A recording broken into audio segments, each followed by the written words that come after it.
ParaPass is Para's new streamlined onboarding tool, helping you earn more by unlocking new, long-term work opportunities in your area, and offering you a simplified and fast-track sign-up and onboarding process.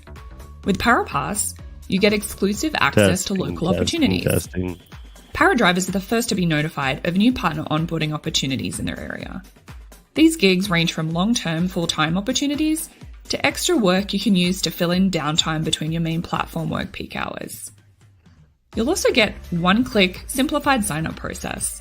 Sign up for multiple gigs at once.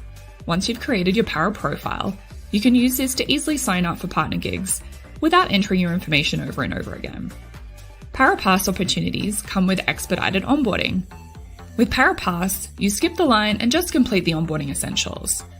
A fast-tracked onboarding means you can start earning even sooner. Finally, you can manage all of your work in one place. When you complete your Para profile and onboard with ParaPass, you'll have early access to Para's new app integrations, meaning you not only have more work, you can manage it all in one place. To qualify for ParaPass and unlock these exciting opportunities, simply complete your Para profile. Once everything is verified, you're given the master key. We'll be sending you local opportunities so you can sign up right away. It's that easy. So complete your profile today. Hey, what's up, everybody? How you doing? Let me see who's in the chat. Sorry, starting a little late here today. Still out working. I'm home now, but trying to stay out as much as I can till the actual holiday. What's up, Cody? How are you doing? Hey, Shane, how are you? What's up, Traveler? And hi, Ivanaska. Hi, Josh. And what's up, Scrabble? And what's up, Gary? So the first answer in here. So I put that question up. I don't know if it's still pinned. I put that answer or that question up. Where is it now? Here it is. So, and by this, guys, like obviously on this show, we're all on the same page that when I say hourly, I mean hours you're out working. I don't believe in the gamification. I don't believe in the acceptance rates. I know this is why they're being pushed out too. I don't believe on the on times, the things that don't, unless we're going to be redefined, they shouldn't apply. But what I really am not looking for here is I don't care about like your time, your actual dash time hourly. I'm talking about your on the app. So if like, let's say you're on the app normally 10 hours or on whatever apps and you're multi-apping, and normally you work 8.5 or 9 hours of that when you multi-app. If now you're only working 7.5 or 8, or vice versa on that. Maybe you're working 7.5 or 8 out of 10, but I don't know. But you got to base it on the actual hours that even if like you get no orders, if you're running just one app for 2 hours in your car, that's 2 hours that you worked for $0 an hour. So are we all on that same page? Because I don't, there's no excuse to that. I've talked all around this. If anybody doesn't agree on that one, I think we've had this discussion so many times that if you just don't agree, we just agree to disagree on that one. Because people have tried to explain to me why it only matters if it's active time or whatever. And I'm like, well, I agree. It matters how much active time you're getting because that's your utilization rate. But at the same time, that's all it is. I mean, you're still, anytime you're on the app, you're working. So I hope we're all on the same page for that. But thank you for joining the Last Mile, guys. This is we talk about on this show, we talk about things, apps. They don't have to be just Last Mile couriers. They can be off-brand apps. We've talked about ParaWorks. We've talked about look, I just don't, this isn't a show, and I've said this before, unless it's about comparisons. Like, I'm not going to talk about DoorDash. I'm not going to talk about Uber. I'm not going to talk about Uber Eats, Grubhub, Instacart. I think, did I just get them all? Lyft? I'm not going to talk about those unless the only time I ever do it really here is if I'm doing it for comparison reasons. So, this isn't what that show's about. I started this before things were getting all that bad too. I do know, you guys, I'm not sure, but I've been talking to people this week, even again, things are just falling and collapsing for DoorDash. I mean, will they be around next year? Absolutely they will. but is it the platform it once was? Mm-mm. Um, and it's pretty bad. Like right now, again, I worked 8 shifts in 2 weeks, minimal 2-hour blocks and up to 4-hour blocks on DoorDash. And on 2 of those 8, I integrated Uber Eats. However, I didn't take any Uber Eats because there was nothing. I mean, I saw a couple, but I wasn't they were worse than the DoorDash ones. But I saw good, bad, ugly. Um Not so bad, kinda what I guess one of my takeaways, and I'm gonna talk about this in a piece I'm doing separately, but, um, one of the takeaways I had is that it's much like the bar industry, during, like, it depends on where your bar is, but let's say, like, one of the bars I managed and was at for many, many years, right downtown across from the home plate entrance of Coors Field, that gets 82 home games, plus it all summer, it's just kinda packing, and that part of Lodo gets jamming too, so and even in the winter, it does okay, but because of the way Lodo is spread in Denver, you have the north and the south side of Lodo, and on the south side, you have where the Nuggets and the Avs play.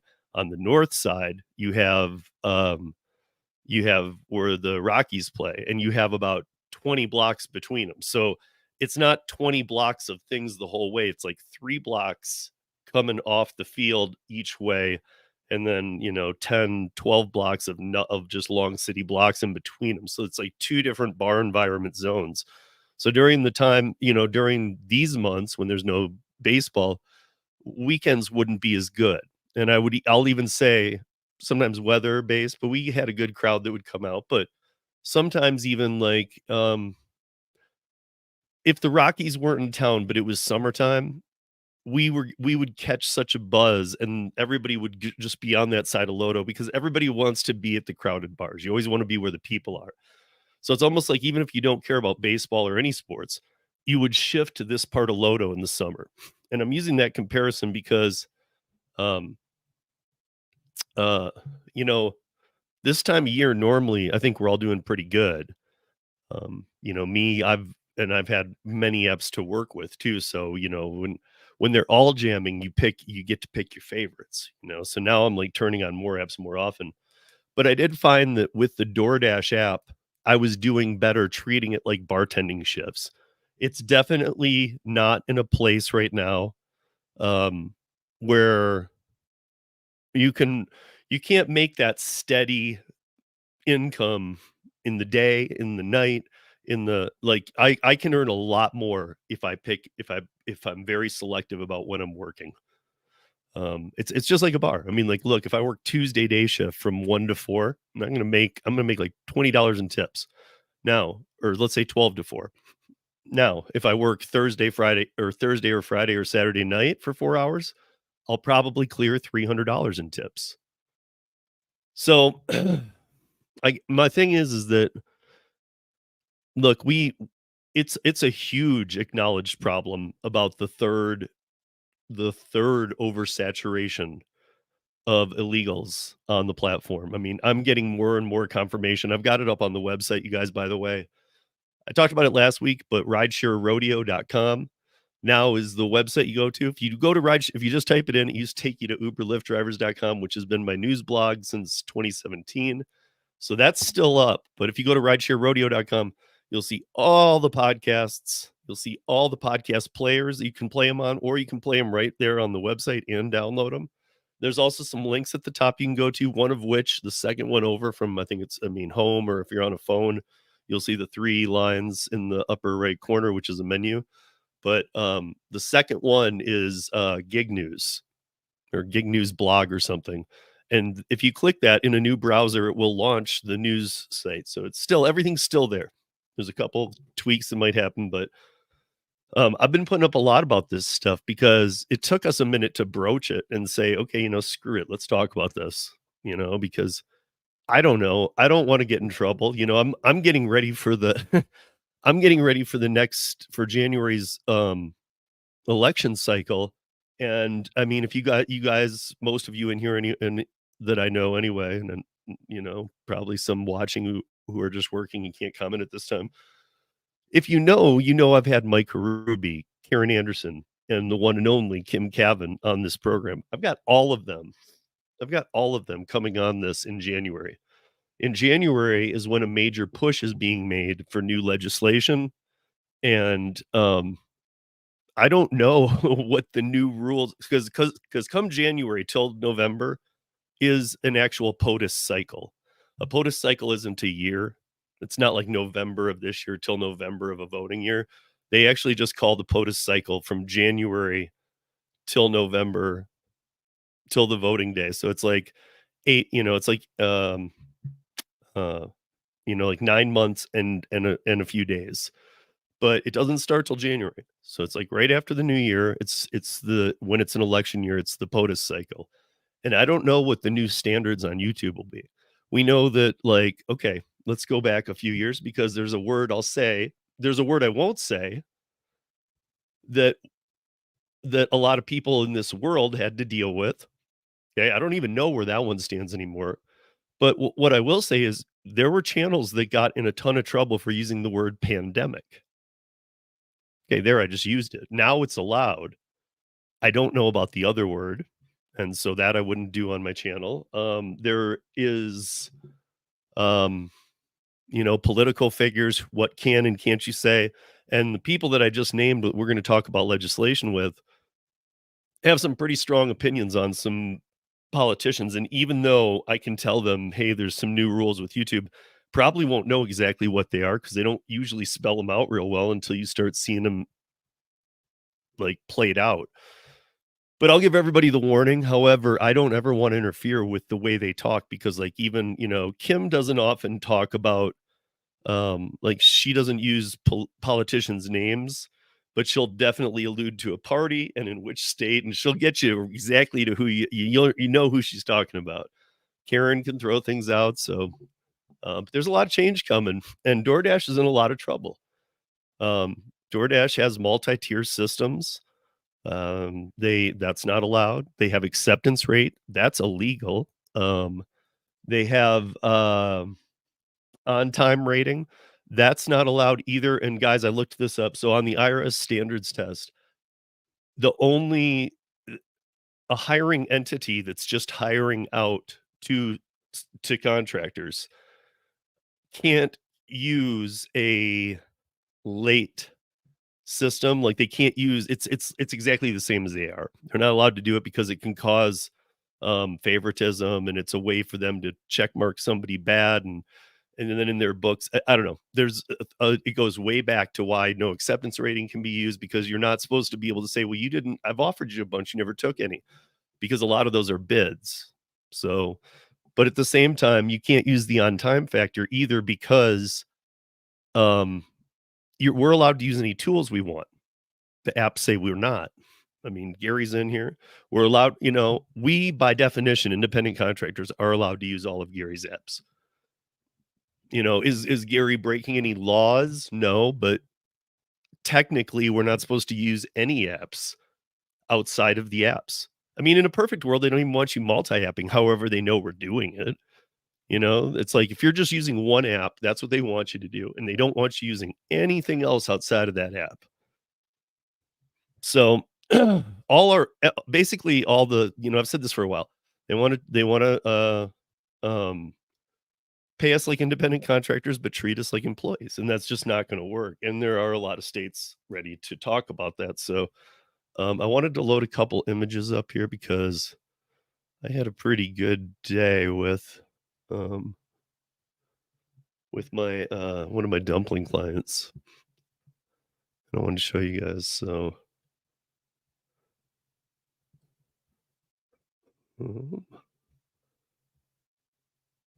there.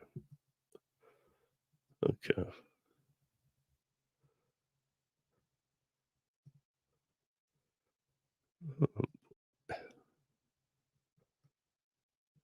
All right, maybe not. They're coming through as the wrong. I hate it when it does this. Let's see if it'll load. It usually won't load these. Ugh. Uh,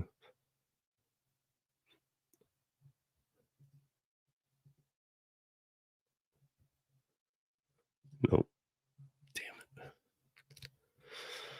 Ah. Okay, maybe I'll try a little bit later here, but for now, it is what it is. I'll see. Let's see. I want to see who's commenting in here. So, mm, hi, Steve. Currently doing Spark and doing great. I got some Paraworks pings, but still a bit further than I'd like to go. I saw, Nova Dasher was doing a live stream last night when I ended the one I was doing with Tremaine and Welty. And I happened to just still be all set up, and I popped into his, and we were talking about Paraworks and stuff. And then I saw today he dropped a video. He said he got a Paraworks order that saved his day today.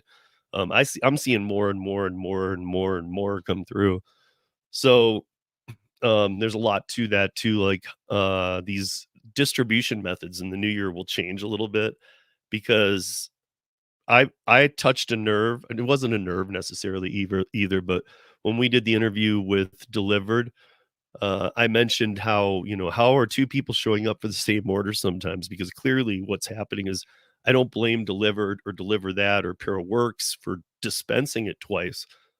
My curiosity comes from, how is Easy Cater sending out an order? Somebody's there to pick up from Paraworks, somebody's there to pick up from Delivered. That is a fix that's being done right now with Paraworks, and that's actually been getting us some more orders. So Easy Cater is very aware of it, and they want all the apps to fix this. So I think we're on our way. That's good. um, but yeah, so the reason I was at the other thing about Spark too, and I don't have these ready to pull up either. Sorry guys, the screenshots can take me a while sometimes. I need to um I guess what I need to do is download, now that there's a StreamYard guest app. I need to download the StreamYard guest app and just kind of have my phone over here and be able to pull the images up right through there, because otherwise I got to send them all over. And I don't know if you guys are familiar, but sometimes when I drag them out, they say they come out all like if I'm sending 20 or 25, like I sometimes show, it comes out as, instead of JPEG or ping, it's like dot HEIC. And I got to open each one, take a screenshot of each one. So it's this whole process that gets really annoying. But yeah, so I don't know if you guys know this. I put a post, or I put a little short video up. Maybe actually I do have that, so I can show you kind of guys, because this was really kind of a little upsetting to me, to be honest. Um, because why? Where is it? Here it is. Okay, so we can look at it this way. It's going to move a little quick. It's only 10 seconds long, but there's 4 orders in here. Now, a few weeks back, I saw Walmart, and maybe week before that I saw 1, maybe 2 tops. But today there was 7 when I was talking to Kim, but at one point I saw 11 Walmart orders in the Roadie app. So we know Roadie's got their AI bots to move stuff around on shelves. We know that they've invested in fleets of electric vans to handle the majority of deliveries in the new year, and that Spark drivers are supposed to be the overflow drivers. But will that be the case if these are the prices? Um, Here, I got to bring it up. If these are the prices, will that be the case? Because here, I'm going to show you guys. Because I didn't do Spark, you guys know that. I would have, but I just, when it came around, Tony and Lisa had tried it. They're in my market, and they said really wasn't all that, and we just weren't one of those markets that really kicked on. But you'll have to watch this. If I have to, I'll play it again if I feel like it went too quick. But just check it out and tell me why these orders are on here. And I know, I mean, some overflow would go to there, but Spark is supposed to now be the overflow.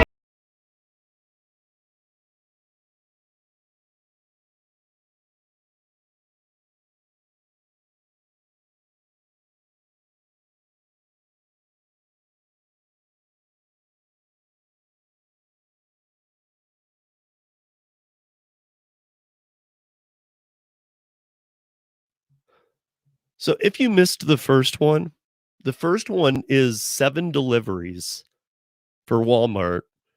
And I think that I figured the payout to literally before any expense. I mean, it says it's gonna take you 2 hours. Usually that's a little off with the Roadie clock, so maybe a little longer. It's gonna take you 2 hours. You got all these deliveries. You're gonna be putting all those miles on your car, and before any gas, before anything figured in for expenses, that right there, I think it was paying, what, $13 an hour if it took you 2 hours? And now you gotta take care of your gas, all this, that, and the other. You're making, like, 10 bucks an hour.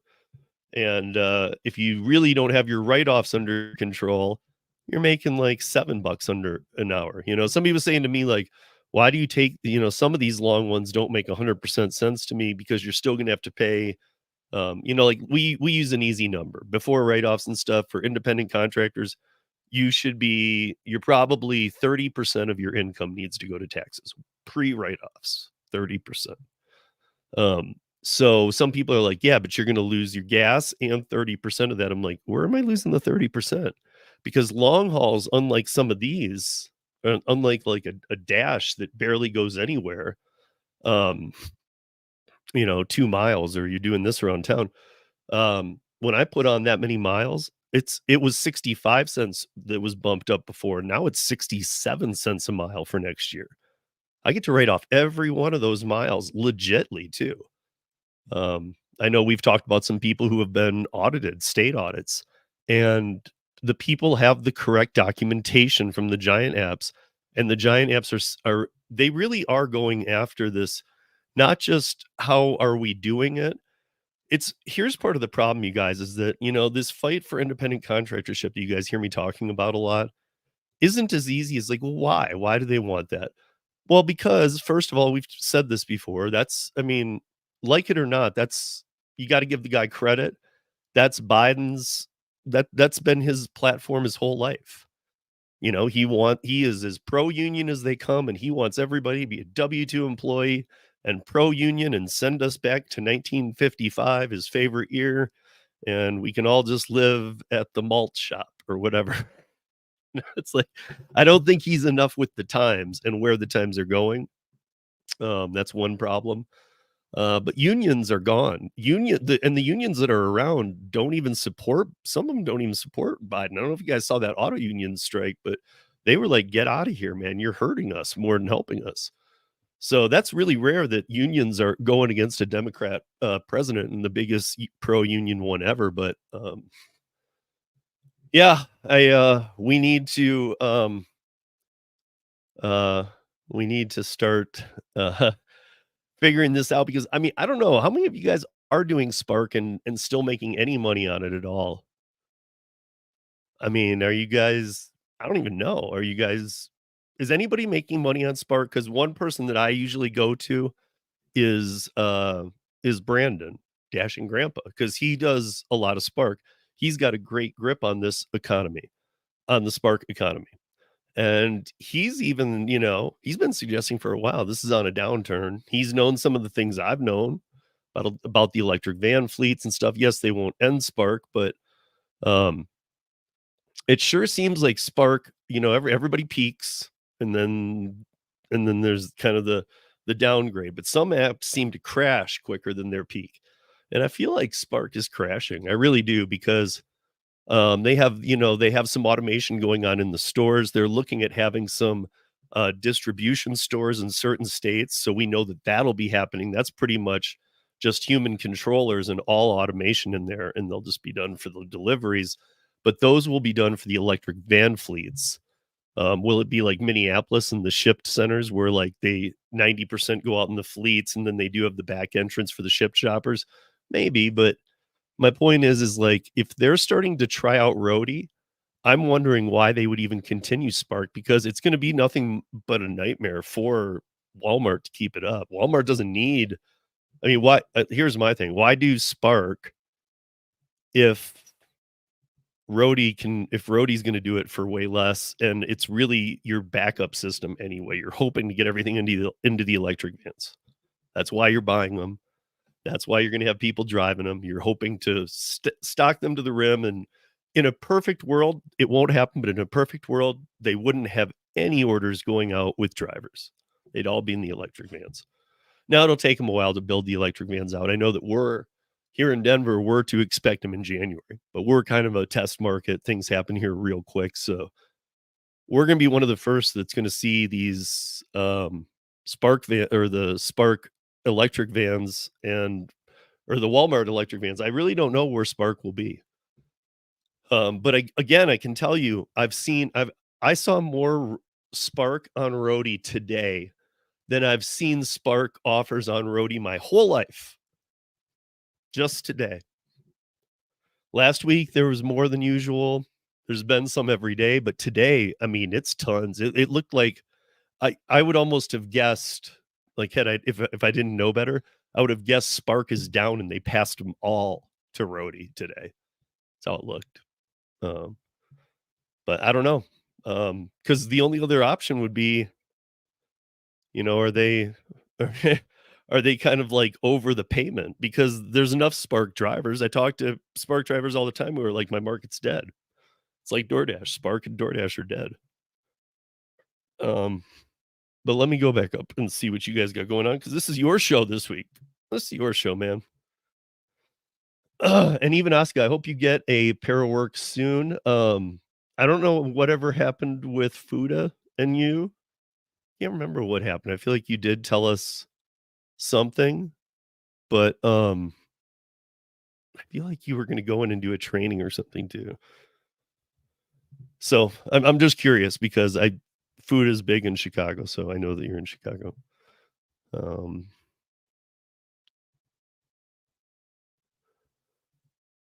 Okay, well, what did you and Josh talk about?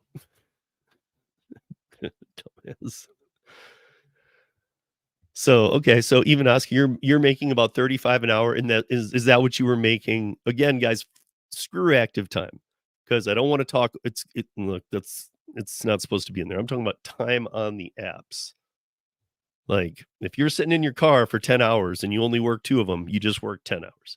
So, I mean, is that what you're making counting in dead time? Like the New York City thing, Scrabble actually, if you guys don't know, Scrabble has pointed this out very well. Why it's the Scrabble, if I get this wrong, you can correct me. It's either 1786 or is it 18? I feel like it's 17 something that's rounded up to 18 is the New York City amount. And it confuses people because it's 50 cents per minute. So if you worked the full hour, that would be $30. And actually, even that, they have it 29 something because they had to figure in a metric of time for how long it would take you to end one and pick the next, even if it was immediate. So it makes it look, and plus, I got to say, like 29.96 or whatever it is, looks better than just 30. 30 sometimes looks a little sketchy. Like, wait, how is it just evenly 30? But 29.96 is the potential. But with the utilization rate, they say the minimum wage is $18 or whatever it is. And I got to say, look, guys, expect to make that. I mean, there is no other way to put it. That is how floor meets ceiling. When they set that number, and I think that's based on like a 60 or 65% utilization rate of your hour. So when they set that rate, just know that they have enough drivers that complain that don't make that much. That to some drivers, that looks so damn appealing. They're like, sweet. I mean, to me, it's like for active time, you're being guaranteed 18 an hour. Leave. I mean, the tips are moved after. I mean, the whole thing's a joke, but leave. I mean, even if the tips were still coming in now, after the new year, they're not coming in anymore. This is exactly what happened in California. People stopped tipping. People don't tip in California anymore. And yes, I'm sure some people could send me some screenshots of areas they live where people still tip. I understand. But I'm saying that when the Prop 22 charge started coming through, people stopped tipping. And again, why would you? I'm even getting sick of it. As somebody who has worked in the bars and restaurants and know what it's like to sweat through a t-shirt on an 18-hour shift and have to actually change my shirt because of hauling kegs and throwing things around and how much hard work goes into that. That's the service industry. So, I mean, I don't know. It's all about the hustle, guys. And if you can't make it on some apps, I mean, like, I'm glad to see even Asuka is saying this because I think most of the apps that she counts on for her money are mainstream apps, like a lot of people's. But Scrabble had a good when she said that utilization rate, that was good because that is what they'll pay you then because they're not going to utilize you more than that. And they want you to stay on the app. Of course, they want you on the app. They want you on the app 10 hours a day and only taking 3 orders here and there in a perfect world, but knowing that you'll be on 10 hours because it's just another chance that you might take one. So the more people on there, the more chances. So, but when they make it when you can make the utilization rate of your hours down to about 60, and that's where even the city recognizes it, I would even say that is if you work an active full hour, count on making that. Maybe not right now. It's the holidays. They just launched it. It didn't even need to happen till the new year. So, consider this the holiday wish because come January when it slows down, what's going to happen? Of course, they're going to drag that back and tipping's going to be harder. And that's when you'll see that $18 come into play. So those people who are posting things now going, dude, look at,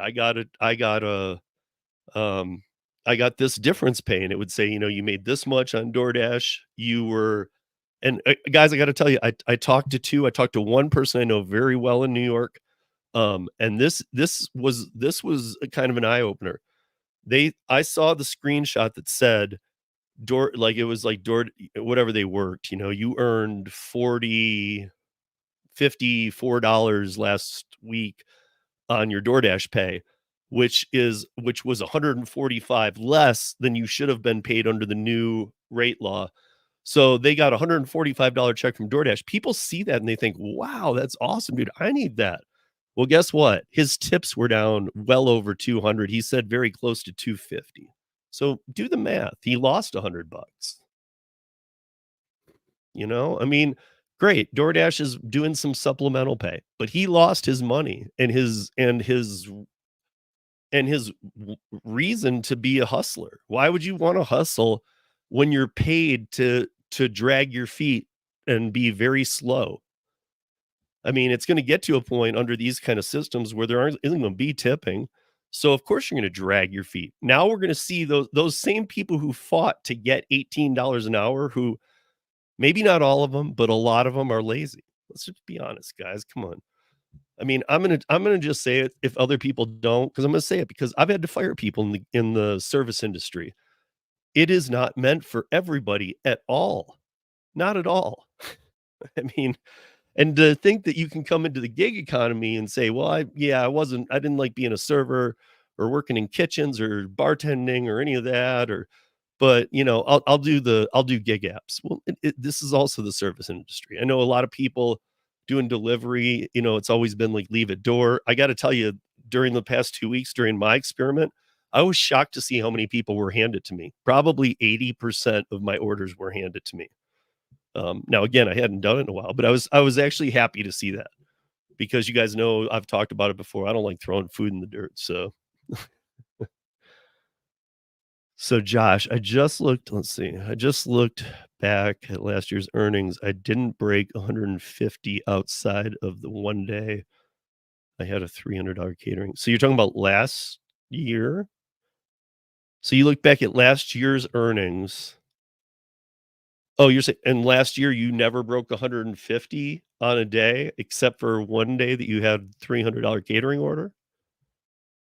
That's strange. I know that you do well in your market, man. I'm surprised.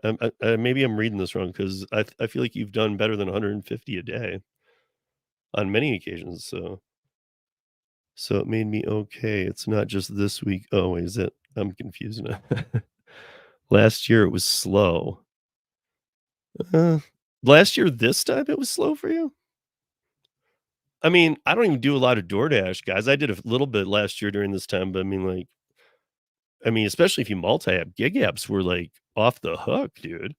I mean, for the past years, like this Thanksgiving to December to through the New Year is like fire. Especially on the delivery apps. The delivery apps year to year, this is the Y to Y is what's down so big. Um, but Here. Me too. I'm here. My hourly is up versus last year, but I added new things and strategies more. Okay, so wait. So your hourly earnings are up, but you're working more hours? Or you're saying you're working the same amount of hours, and is it that's another factor too. Is it the same hours? I mean, like, I can't tell you guys the amount of times I tweaked out my hours for rideshare in the beginning before all these other things were around, like 2015, 16, 17, all those early years. I treated it like a bar once the pay started changing a little bit because I know that industry. So it's a very good comparison because I was taking, um, I was saying, okay, I don't work Friday nights. I'm earning this much. I work some day shifts. I gave up one of my days so that I could do, and that's when my son was younger. So I had needed more time to do with him. So I was took off a day and I put on another night. And all of a sudden, I'm working Friday night and I'm making a little more money, but now I just lost my Friday nights. So, um,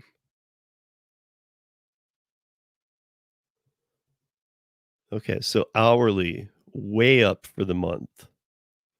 So, okay, Alex. So hourly, Alex is always in here. Why does Alex not have where the hell is Alex?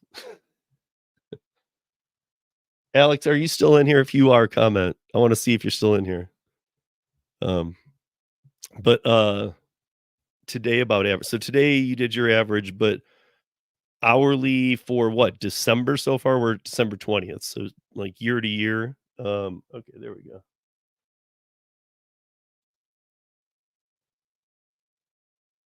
Oops. Whoops. My bad. I did the wrong thing. Whoa, no, I don't want to hide him. How do I unhide him? Ah, wait, Alex, I did the wrong thing, yo. Uh, yes, how the hell do I get Alex out of jail? Oh, unhide. Okay, I fixed it, Alex. There you go. Wait a second. All right, Alex, can you try and comment? Alex, can you try and comment one more time? I want to make sure that it unhid you because I did it from your channel. I don't want to lose this opportunity to. I know he's here. Come on, bro. I just went to your page. Yeah, and I unhid you because I accidentally hit hide. Shit. Oh, okay. Um, wait a minute. Oh, why is it not? That is really weird. It won't let me. Yeah.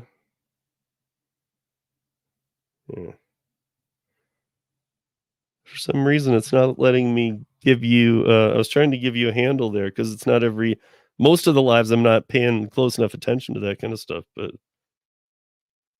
all right, so that was weird, you guys. An iPad won't let me grant that status, um, but a phone did.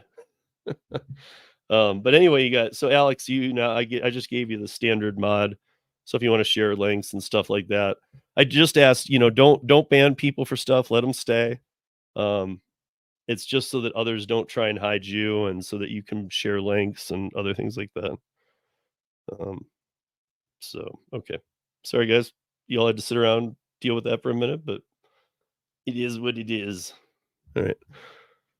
Um I even emailed deliver that asking where the orders were this week, and they said yeah. Which is weird because you'd think holiday parties, but holiday parties are probably this weekend. Well, actually, with Christmas Eve Sunday, I don't know.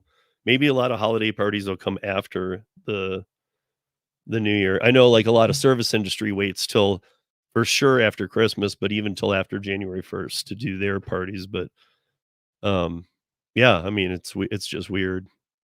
I mean, also, guys, don't forget. Look, I was listening to something that was saying like, "Hey, we're not in a recession yet, but we're going to be there next year. I was like, excuse me? Like, I just look, it's a, people can use a metric and say, listen, by this standard, it's not. Okay, I'm talking about my standard. My standard is it is a recession. Inflation is very real and high. That everybody agrees on. But usually this would be a time when the recession could cancel itself back out, and it's still just fighting. It's right there up with it. So um so you got Zifty somehow has 10 plus orders for tomorrow. Um I thought I onboarded to Zifty. I guess I didn't. What is Zifty, just food delivery? What is it? Hey, what's up, Joe? I see you in there.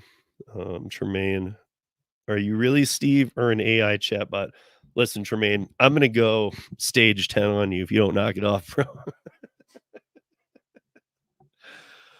If you guys didn't catch it last night, I put it on the members only on members only on this channel. But we did the fourth of 4 for this year. Welty, Tremaine, and myself, we did finish it out. We were all pretty tired last night. I feel like we kicked through some stuff though. It's definitely an interesting thing. So on Heyho's channel, and Tremaine, if you want to drop the video from your channel into the chat, feel free. You guys can go back and take a look because mine is on the members side. You guys, there's over 70 plus videos that are members only now on there, and I've only had memberships for 2 months and change. So just saying. And I got live streams coming up that are members only, pre and post audio podcast stuff that you can be involved in. Hey, what's up, Red? How are you? Yes, okay. I'm way behind, right? So CGM Walmart runs on point.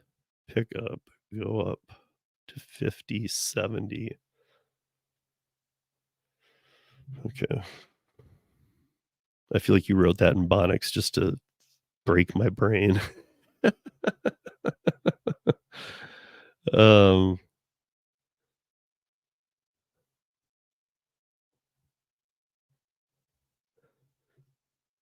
Take my curries all day. Yeah, I mean, I gotta say this, guys, that look, in the past winters, normally right now, like it would roll into November and into December and even follow nice days. But right now, usually in the past, and this summer or this April will be I will have been on Curri for 3 years. The only other person I know who isn't um, a large vehicle or bigger on the bidding side, like, box trucks, things like that. The only person I know on the driving side in this country who's been doing it the same amount of time as me is Dana from Boston, my friend from Boston. And Dana, he's kind of done, he's done a lot of trips like me too. He's very familiar with the platform, but there's a lot more curries being offered right now. Like right this week, it's all mid to high 60s and sunny. So there were all kinds of paint orders. So I've been like flipping paint again all week. But for the last couple of weeks, it's been like snowstorm, ice storm, then sunny and 50 for a day. And because of that fluctuating weather, there haven't been a ton of paint deliveries, but there's been a lot of other stuff that normally wasn't there. Some of the national accounts are starting to. I've taken 2 of the if this is a national account too. The HV, so it's basically like a Curri, but they don't have the optimization of their own platform. So they use Curri and they only use Curri right now. But what it is it's basically like an app where you can order HVAC stuff only. So if you're an HVAC person, you can order anything you need on a hot shot and it goes through Curri, and Curri, we bring it to you. So it gets located by Curri. That way you don't have to deal with any of it. You're just like, okay, because some of them have accounts, they can use it directly with theirs and still have us pick it up, a Curri driver. However, some of them can just say, I need one of these, find me one. And literally it's a kind of a different service, but I've taken 2 of them now.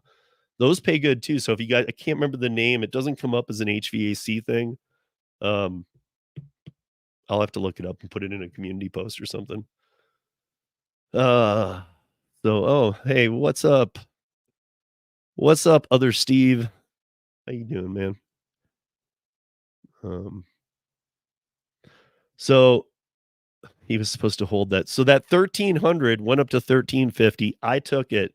I don't know if you guys are familiar with what happened, but I did say it because I got two other Curries, and on Monday morning I was taking one, and I explained it where so it was to pick it up on Sunday is what I got through on my phone. 1300. I was going to take it at that, but it went up to 1350. I grabbed it right away.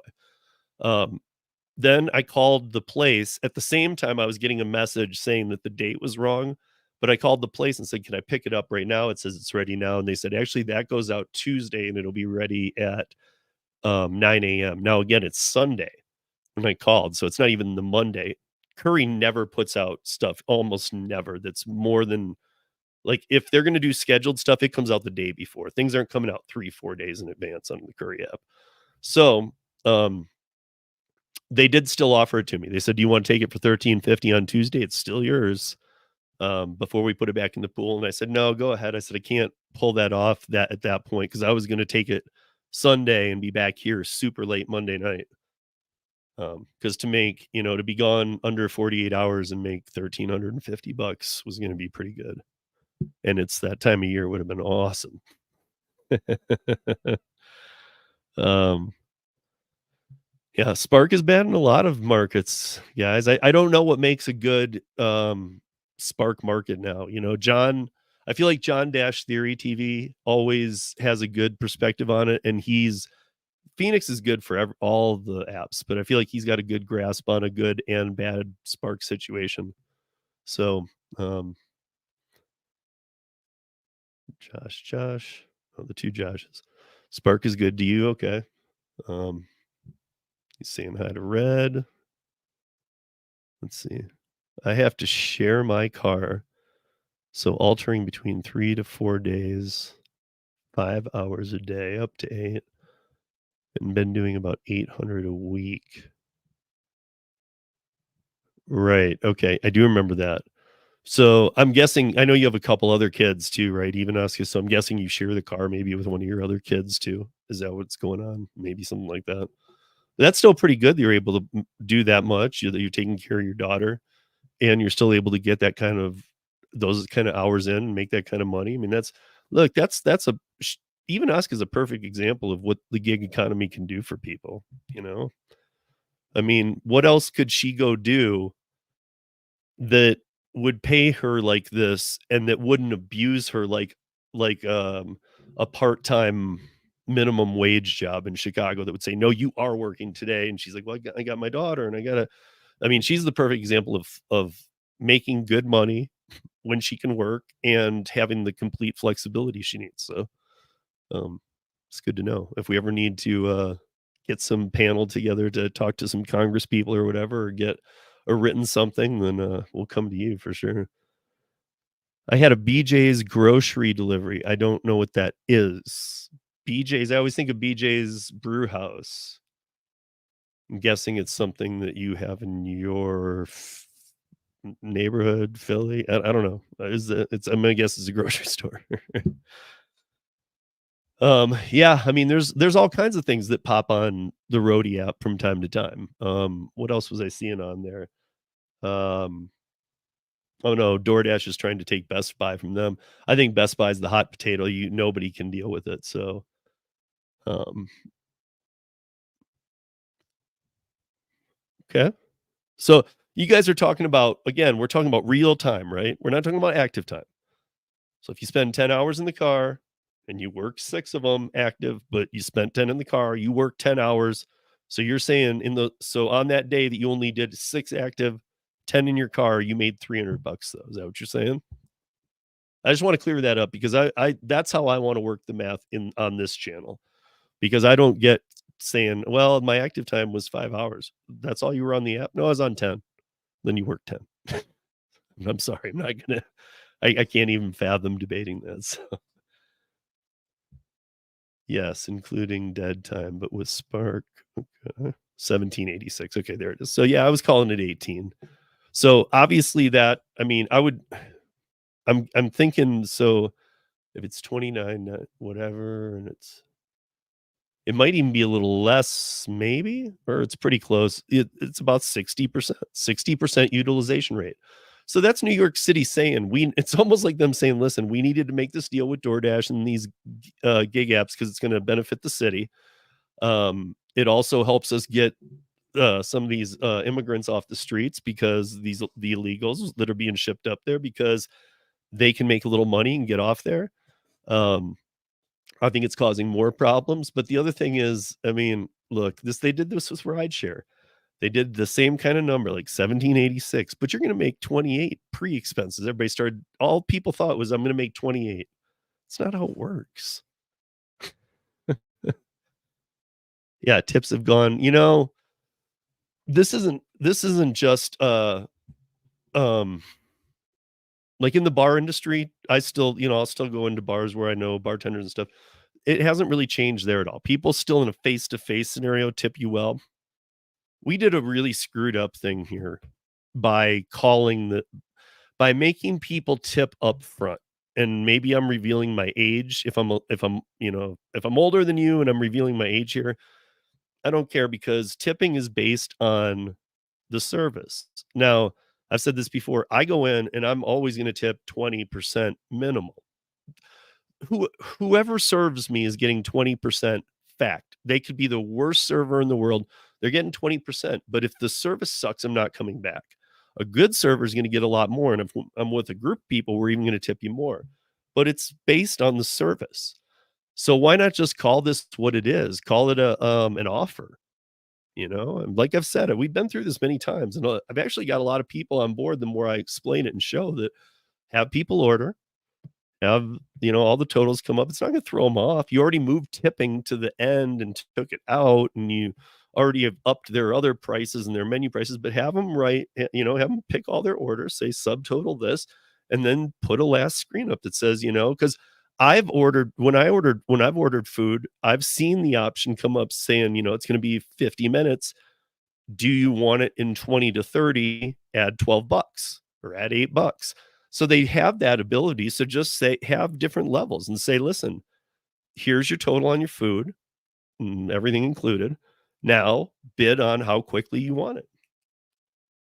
I mean, look, it's not a tip.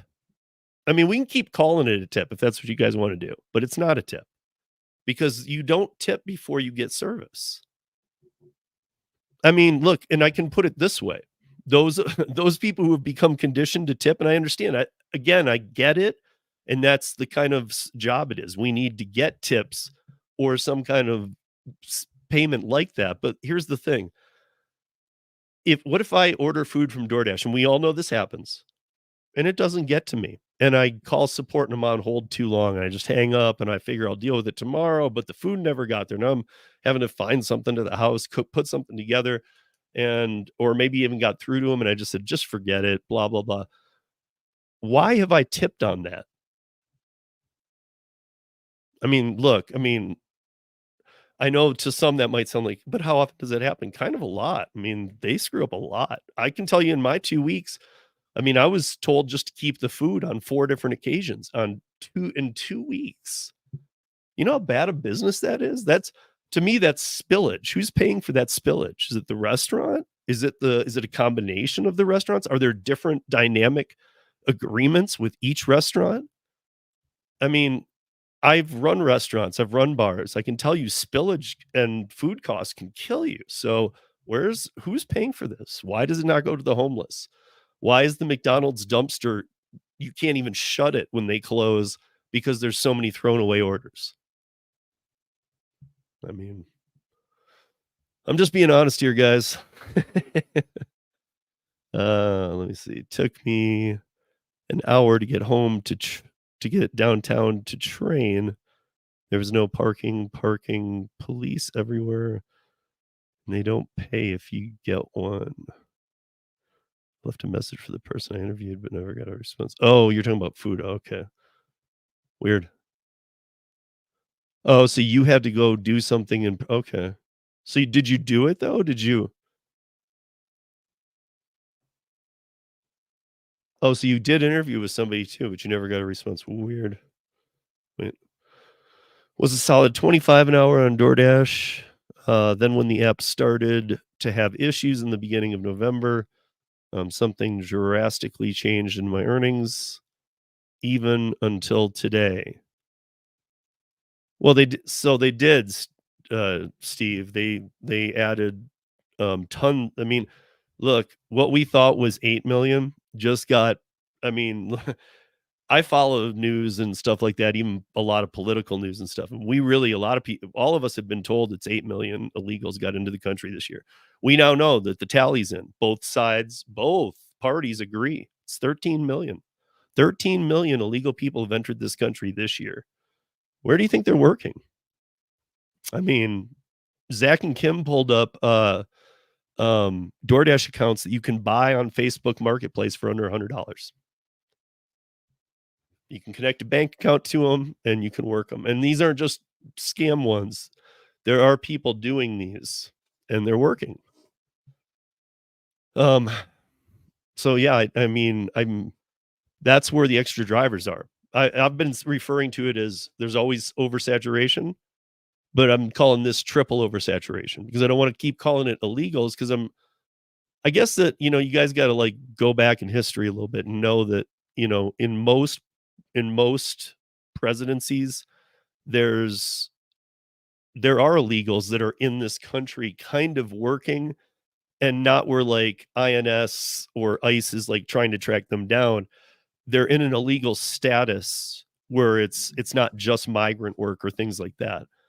But this is turning into, of course, DoorDash isn't going to, like Sergio said, why not facial recognition? It's come a long way.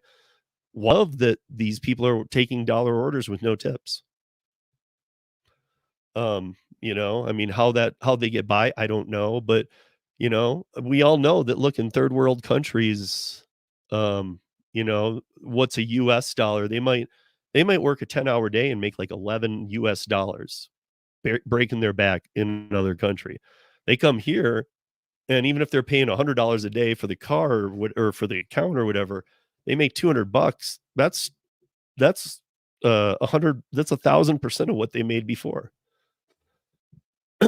But yeah, I mean, all the illegals are not helping. So I'm glad it's pretty I gotta point this out, guys. It's pretty crazy to me that now the administration is sending back people from I don't know if you guys have heard this, but I at least have to say it. I don't care because now they're being a little picky. They're sending back people from Venezuela because they're counting on these people for votes. You got to remember, a huge percentage of them don't vote, won't vote.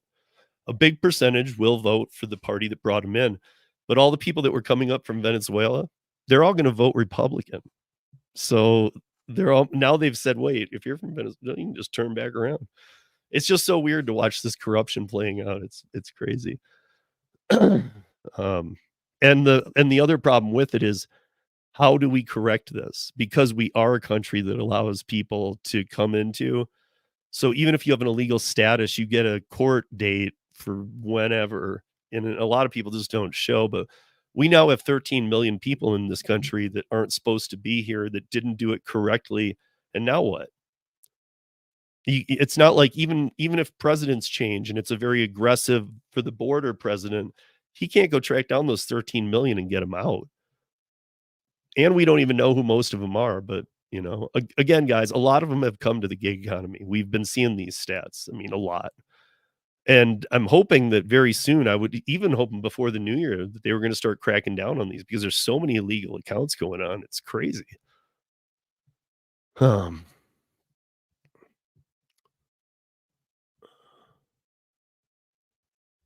okay, let's see. I want to read this. Okay, Marcus looks like he's about 9. Hello, Marcus. His elementary school out. Just kidding. Hey, yo, broke asses. Get yourself a education and a job that pays you well. So you don't have to even do this live or life. What do you mean? This live? Dude, I talk about politics and other stuff on here too. You don't need to be in this live if you don't care about the gig economy and you don't care about this stuff. I mean, I'm happy to have you, but um, you know, don't, be nice to people. You wanna be in here? That's cool, man. You can even contradict and have an opinion, but don't be an ass to people. Um, so about 10% more hours. Okay. But still the hourly is correct. Is that right? I mean,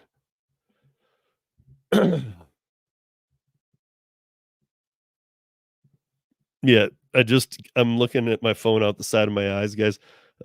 Don't put political stuff in here, guys. Don't put political names, please.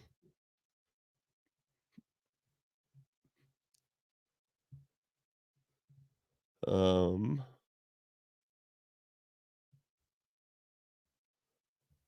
let's see. My hourly is generally higher this year, but it's all catering and Spark, which I didn't have this time last year. So, and then I have to ask you, April, is your Spark still even worth a damn though? Or I mean, I know you're doing your year to year, but like, is your Spark still worth it? I'm just curious. What up, Tim?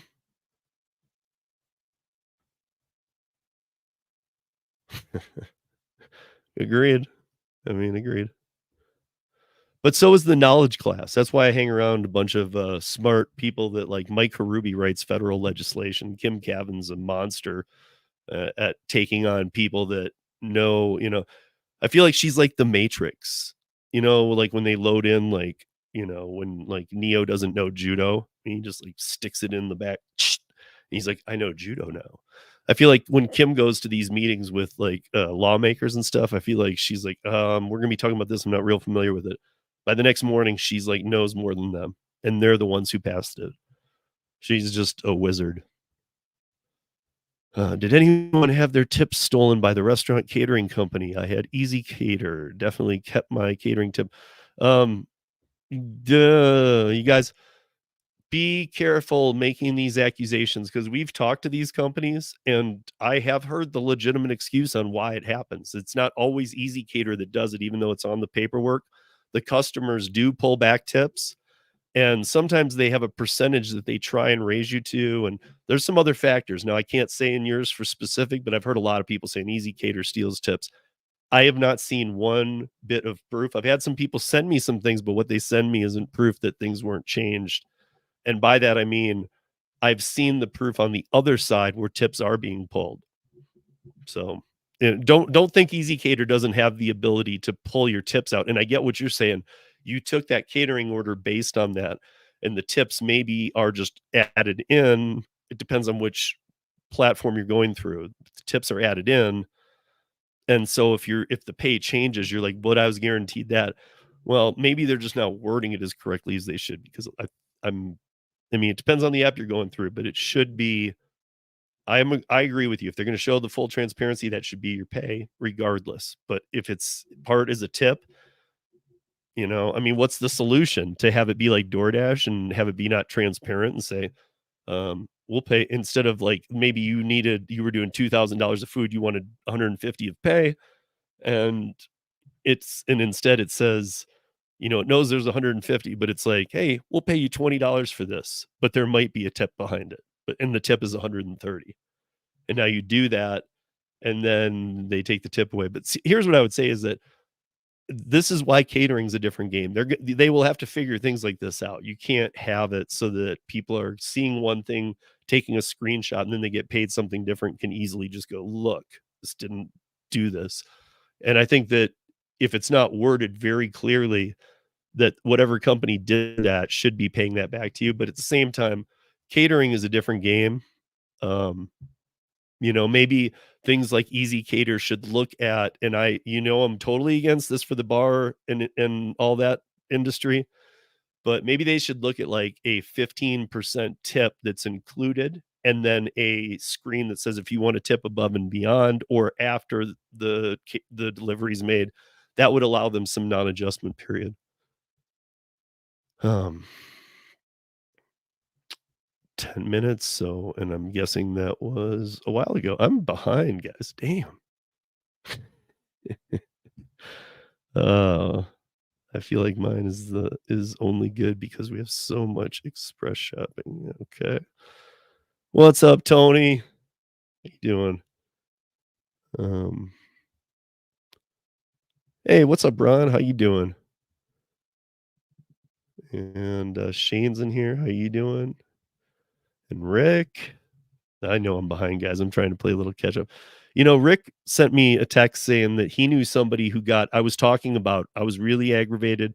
I was talking about how there's not a chance the piece I'm doing on DoorDash is going to be scathing because there's no way that on time should be a metric. Gave my example on why, and I'll do it again, very detailed. But it's um, Rick knows a guy who does e-bike DoorDash and got deactivated for an on time. How weird is that? Now, Kim and other people have told me on time doesn't matter. It doesn't matter. It doesn't matter. It doesn't matter. I've been at 94 for 2 years. It's never moved. Well, I was at 91 and I don't use mine much. And it was 91% and green, right? It went down 2 points because I took I'm not gonna tell the whole story, but I was on time. I stuck around instead of unassigning it, waited 22 minutes extra. And when they did give it to me and I said, confirm, I have it, the timer said I had 6 minutes to go what is 11 minutes. So even from then, when I arrived at the restaurant, I said, food has not been started. I'm waiting, all that, the things I should do. But then even once I said confirmed, that's when a real time should go off plus 2 minutes to give you a little slack. Because I don't know if you guys remember, but like Domino's and was it just Domino's? They did a um your pizza in 30 minutes are free or in 30 minutes or it's free in the late 80s, early 90s. They got sued and had to stop that because Domino's drivers were causing too many accidents. They were running lights, they were doing whatever they could. I don't know if they were the ones that got punished for it. There must have been, or if it was just coming out of their tips. I don't know what it was, but people were killing themselves to make these and they were undoable times. And that's what I'm seeing in my market. Maybe you guys get more leeway time. I don't know, but I don't. Um,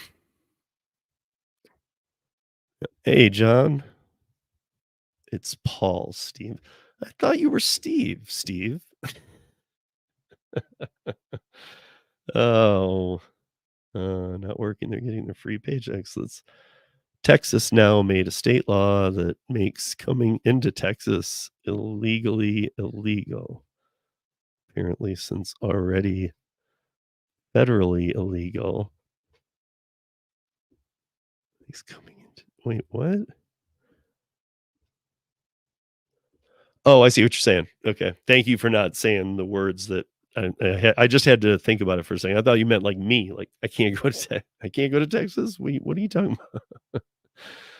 um, but no, that's cool. Yeah, I'm gonna take out one of these. And guys, I'm just taking this out. Don't don't be offended. It just had a president's name in there. I don't want to see any trouble. I'm not sure what the new year's going to bring. And Tony and I, by the way, if you guys don't follow the news, and please don't start putting his name into the chat. I just have to delete him, and I don't want to do that. But Tony and I live in a state that just took that certain candidate off the ballot. Look, nothing to do with him, but I have a real problem with the state interference of a candidate. That's I don't know. We are so close. We are right on a thread of socialism. And I'm just telling you. We are right on a thread of socialism. It's in fact it's scary, guys. Like I hope everybody knows that. Like it's very scary. Let's see, in my market has Walmart's very strategically placed compared to anywhere else that I've lived. So okay. So yours was a good spark market and it stayed one. Great.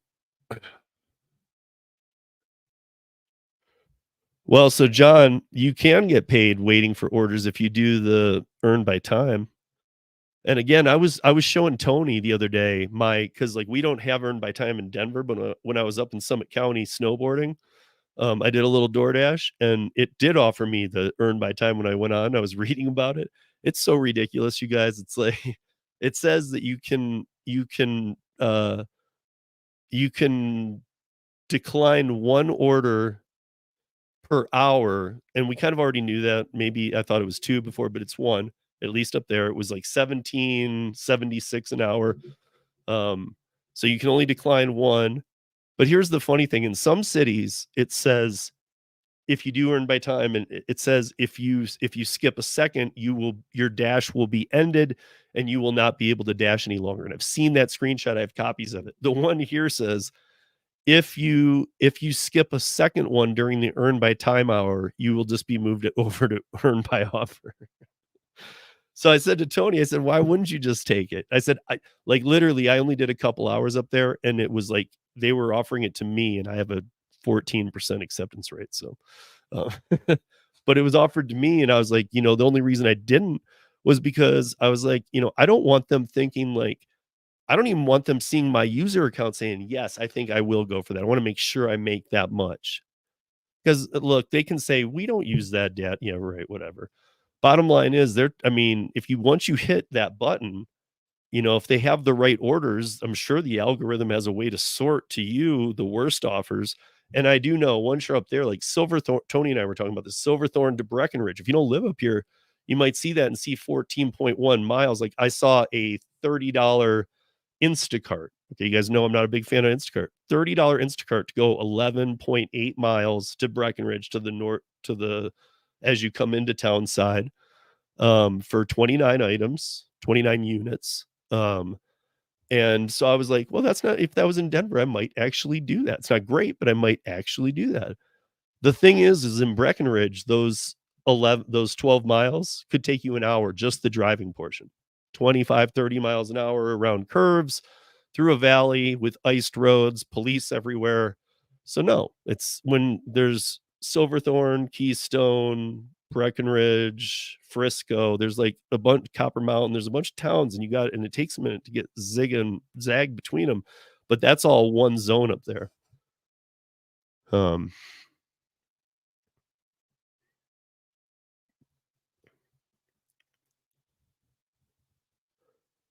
when is Para going to? Probably never.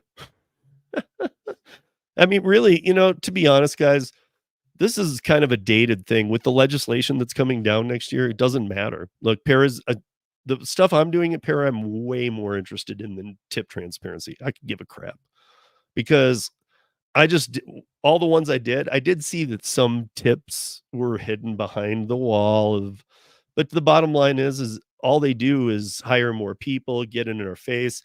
And it's just at this point, it's not worth it. People, I mean, it's clear as day. Again, I jumped on Nova's live for a bit last night. I got to say, like, he used to say he'd see over 200 offers in a day and take like 15. Well, now he's only seeing like 30. That's not even down, guys. That's a bomb dropped in it. It's destroyed. And I guess, part of it's that there's a lot of options, and good. I think there should be more competition. I hope the same thing happens for rideshare. So, um, yeah. So Tony knows the, yeah, there was one that died, but there were other people too that were in accident. There was all kinds of statistical data that pointed to how bad these drivers were. Yeah. Okay. There it is again. The Domino's driver killed someone speeding. Yeah. Yeah. See again, and I really don't know. Like we're talking about an era when everything was cash too. So like the drivers were getting like cash tips. My assumption is they were paid like on, I think I've never been a delivery driver for a pizza company, but I've worked in tons of restaurants and bars. Servers, bartenders, like cooks they get minimum wage or more like than your normal everyday minimum wage. Servers and bartenders get a server and bartender minimum wage, which is not the same as real minimum wage. It's less. So, um,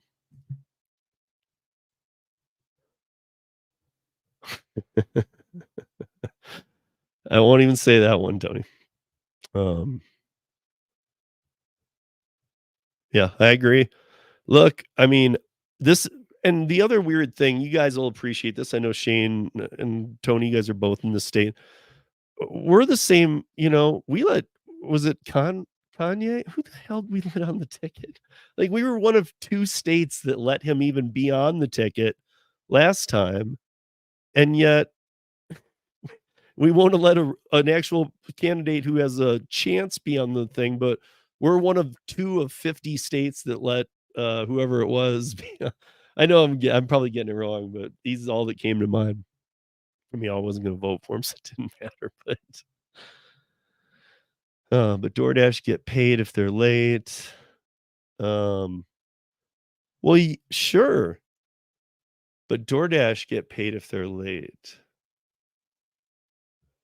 I'm not sure, actually. I thought that was something related to mine being late, but, um yeah, that's $116 Instacart order. I know that there's yeah, Kanye, thank you, Tony. Um, I know that there's, um, like Ryan in Austin, if you guys have ever seen the handle Random Ryan, he watches a lot of Long Island Dash Experience. He hangs out with Lou. They both are huge poker players. If you don't know that about Lou, he's like an amazing poker player.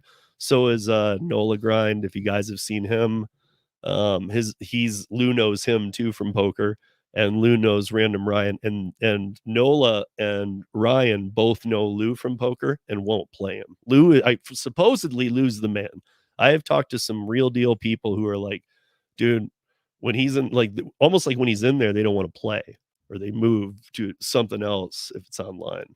Um, but Ryan's a big poker player too. He sees some huge Instacarts. I don't know. I know it's been slipping a bit, but when you say $116 Instacart order, that's never existed in this market. I can almost say that for sure. Tony can probably back me. But here's the thing. To me, if I saw a $116 Instacart order in my app, I would open up my windows and expect to see 10 unicorns having sex.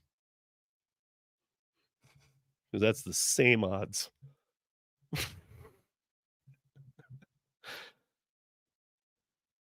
I've been lucky. So, what are we talking about?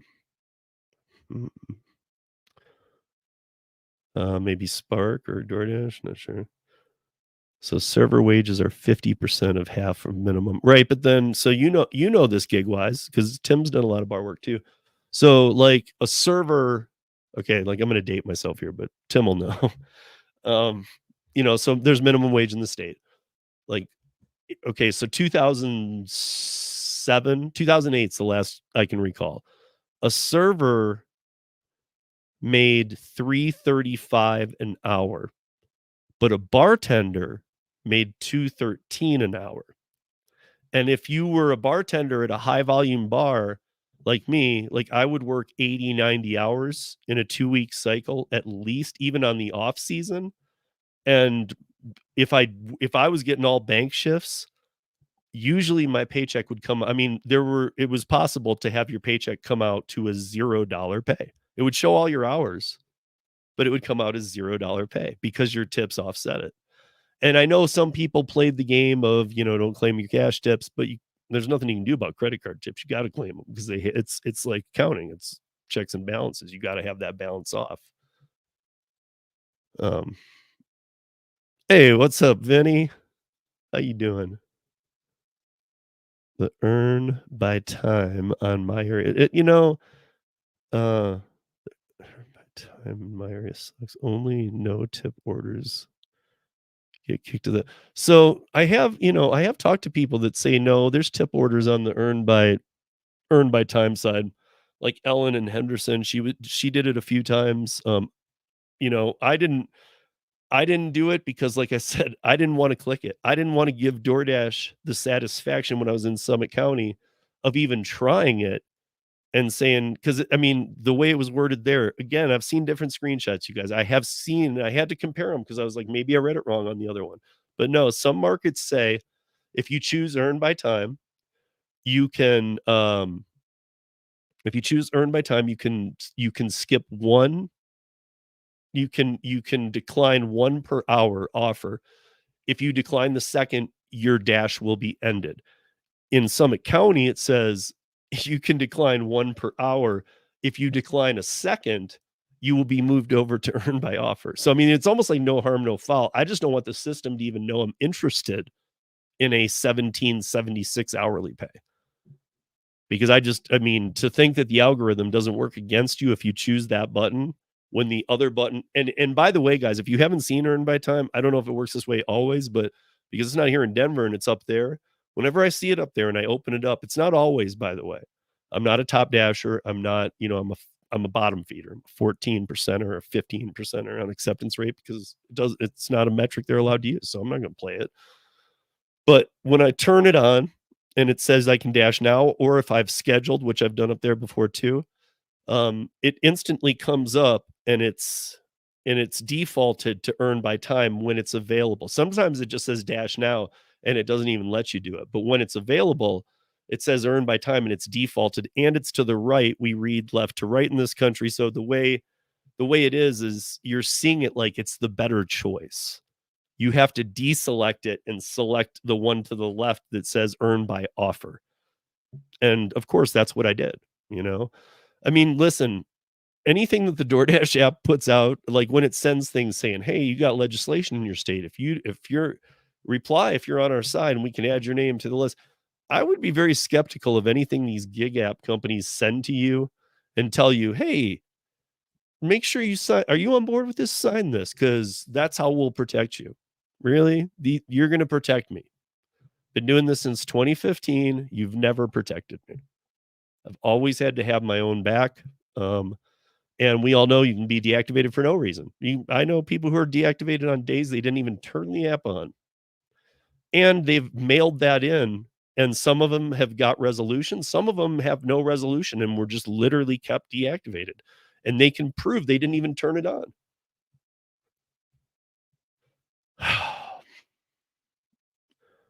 um,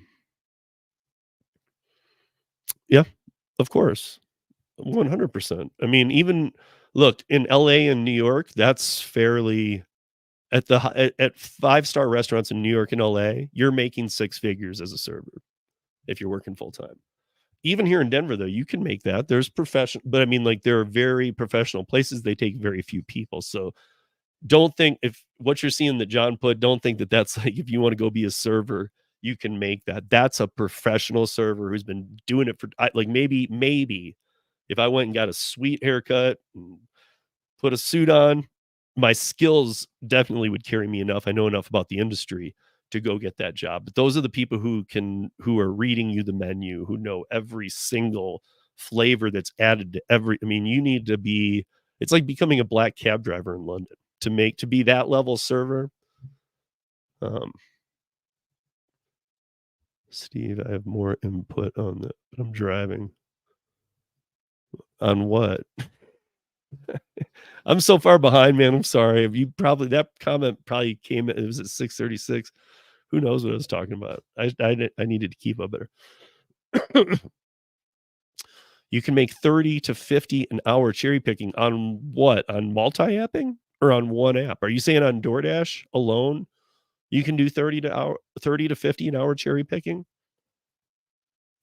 Oh, I mean, look, man, I got no reason to not believe you, but I gotta tell you, 49 out of 50 people right now are gonna say that's not doable. I mean, on every given hour and just cherry picking, but I don't know. Um, I'll be honest with you guys. We live in a great gig market. I told Tony too. I was struggling on the good nights to make over 25. And even when I did used to do DoorDash, I could always do 30 an hour. Like no matter what, I could turn it on a Tuesday day. When I did the Tuesday day shift, geez, my active time was like 27 an hour, but my real time was like 13 an hour. So so my unicorns happened last week with 3 $200 plus catering orders. Nice. I know you've seen some Para Works. I know that you're on Delivered now. Earn by Time may send you to the EBT line. Earn by Time may send you to the EBT line. I don't know what that means. I mean, I do. I feel like, yeah, of course it would. Earn by Time would send you to Earn by Time. Tony's messing with my head, dude. You have to be a server god. Yeah, I mean, it's even more than that though. I mean, John, you're probably familiar. Like I've worked at some higher end restaurants. I've never worked like a 5-star. But I've worked tons of bars, and high volume bars are my specialty. Like at an Applebee's, I would quit, and I would end myself. I don't care. I'd go insane. I'd be like, dude, are you kidding me? I'm gonna have 3 customers tonight. I'm used to having 300 in a 4-hour shift. So I mean, no. Again, it's like I treat my gig work. I work for money, guys. I'm not playing around out here. So I wouldn't work at like bars like that. But yeah, when you say server god, I get what you mean, but it's more, are you so professional? And you really understand it? Do the cooks love you too? I mean, like to get up to that level, you have to be at a 5-star place and you have to have some serious, serious years of background. Like, I guess my other thing would be like, nobody's going to enter the server industry and in 3 years be making over 100K.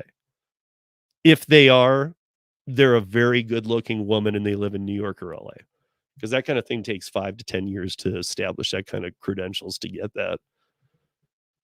So you're saying, okay, do DoorDash and Uber at the same time. Okay, so DoorDash and Uber Eats or DoorDash and Uber Rideshare? Because I was doing Uber Eats too. Again, I don't know, man. I am not of the opinion that's really that possible right now on the daily. Now, can you do it sometimes? I'm sure you can. But like, it's not like you can just turn on the app and know I can always make $30 to $50 on DoorDash. I mean, if you are, and again, I talk to people everywhere in this country, both for Para and for myself for the podcast. I don't know anybody else who can do that right now. So if you can, more power to you. Don't give up your zone. Don't tell anybody where you're working, because I don't know fishing holes that are paying that much all the time. Yeah, it's hard to cherry pick on one app. Yeah.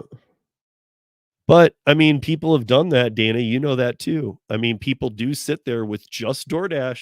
I know a lot of people who just do DoorDash, and they sit there and they watch it and they just are cherry picking. And the problem is that it's like I was saying with Nova. Okay, he was seeing 200 plus orders in a 7-hour dash before. Now he's seeing 50 maybe. And he's lucky if he can still take 15 out of those 50, where he was taking 15 out of 200 before. So, yeah, was he wasting a lot of time seeing all those offers? Yeah, but there was so many more to choose from. Like now it's slim pickings. So it's again a psychology. It's almost like you feel like you got to take some because there might not be a lot. Like right now, I'm just going to look, you guys. I don't know for sure, but let me see if it's changed. Because right now, if I go into DoorDash, now I'm not a top dasher. So if I go to schedule, okay, so it's usually it's right under Cherry Creek usually. Nothing is available today to schedule in Central Park. Nothing is available tomorrow, Thursday the 21st. Friday has one opening, 9 p.m. to 9:30. And Saturday has a few more. Saturday has 5:30 to 6:30 p.m., 9 to 9:30, and then the 12:30 to 2:30 shift. And Sunday has 4:30 to 5 and 12:30 to 2. Guys, they are on to the system. I mean, before I was at least able to grab some. I couldn't just dash now. I mean, if it gets like surging, I can. We can dash now, but like scheduling, even the scheduling is pretty much done, dude. I mean, like, we'll see. I mean, they're gonna have to do something because this just isn't And the other thing is I do live right next to downtown Denver, so you can see that it's busy there. It is busy there a lot. I just don't like dashing downtown because parking's just a monster. It's kind of a beast. So yeah, no, I mean, it looks like Lakewood, parts of Littleton, downtown, um, what is that right there? Englewood, Boulder, Longmont, Loveland. They're all busy. And Idaho Springs, guys, every night this time, 6 o'clock to like 9 o'clock. I don't know. Maybe the orders are like none, but 6 o'clock to 9 o'clock on the way to Summit County. It's about 30 minutes from Denver. There's a town called Idaho Springs into the mountains. If you live here, you know about it. And for like a 3 hour period every night, right now included, it's a $3 peak pay. You guys got to know this. You guys got to know this town, though. It's like, don't drive up there thinking, whoa, $3 peak pay, and then be slammed. It's not like that. It's kind of it's very small. It's very small. And by that I mean like a couple thousand that live there. That's it. And if you are picking up from there, I'd be wondering, because not everybody there is getting it. There's nothing near it either, like Evergreen or something. If you go to Idaho Springs and people want, like, there's a brewery there, Tommy Knocker. If people are trying to order Tommy Knocker food to Evergreen, those are going to be like 15, 20-mile drives. So of course there's a +3 on them. I'm lucky to see 15 orders in a weekday on DoorDash, and maybe 2 to 3 of those are acceptable. And I think Dana means by acceptable, he's not saying good. He's saying I'll barely take this. um, got to have multiple apps going. Cough, cough, Curri, cough, cough. Guys, you guys heard me talking about it. Dana wasn't in here yet. Dana has been doing Curri as long as me. I know I think it's April or May for me. Will be 3 years on Curri. And I think Dana's right around there too. So Woodland Park is paying. Yeah, Woodland Park is another one that's you're kind of like putting yourself out there in not the biggest area though. I've never worked Woodland Park, but I don't know how many offers are coming through. So even if it's showing a peak pay, you have to drive up a mountain out of Colorado Springs, get up there, and then is it really worth it? Is it worth that gas money of going up the mountain, all that time invested? Because I mean, if I could be in Summit County in 10 minutes, I would schedule. Summit County is available to schedule from 11 a.m. till 10 p.m. every single day that I just said nothing's here in Denver. That's because it's winter break and everything up there is rented. And it's actually probably a very smart thing. If you live in Colorado, those of us here, like, I did pretty well the other night. I mean, it buried when I was doing my testing. It buried what I was making down here. Buried it. Now I had to go up a couple, if you know the area well, I had to go up a couple times up that hill out of Silverthorne. I had to do some runs out. I did 2 out to Keystone, but the tips were big. People were tipping big. So it's better just to find other apps to pay better and not turn on DoorDash. True. But again, I mean, like, now I've done my DoorDash test. I got my results to make my video, but I'm also active on the app still. So he's DoorDash in the hot spot and Uber Eats in the other spots. See, when I was turning Uber Eats on, I'm just leaving them all on. Yeah, who knows? Let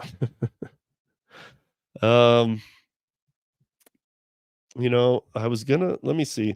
I did start this a little late. I said I might go for 2 hours tonight. I'll put a link in if anybody wants to join. Otherwise, I'll probably shut this down in a few minutes. But if anybody wants to join, come on, talk about Christmas, talk about your earnings, say how things are going. I'm gonna put it in the stream. No political talk, and as always, ELE, everybody. We practice ELE around here. Everybody love everybody.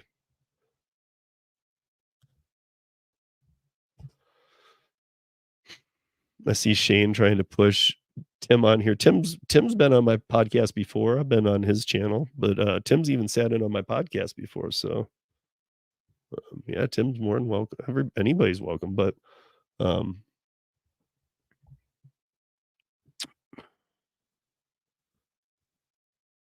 see, there's a channel member, and some of you other guys are channel members too. I see in here. So thank you guys. Thank you, Cody. Thank you, Tremaine. I know I saw some others in here too.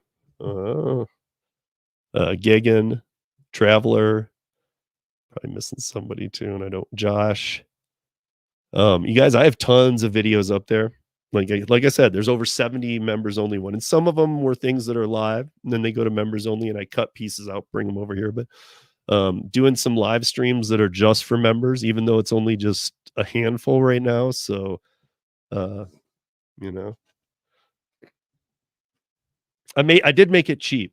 I did make it cheap, and I'm offering a lot of things. So one of the things that in the new year I'll be doing is I will be recording the podcast live to members.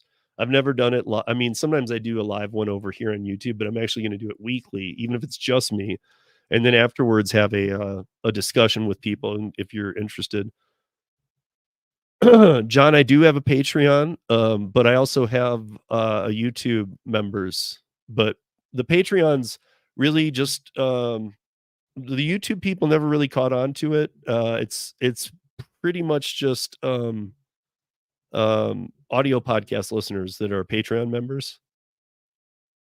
So oh, it looks like Gigan might come up. Okay. So, I'm going to show you guys something. It's a minute 40 because I need to go fill up my water anyway. I want you guys to watch this. This just happened in Wyoming, you guys. And I just want it to be an example of be careful because, well, just be careful because these happen a lot. And I want you to see how nasty this is. This is up in Cheyenne, Wyoming on I-80. This is how crazy these roads get sometimes. Watch this. I'll be back.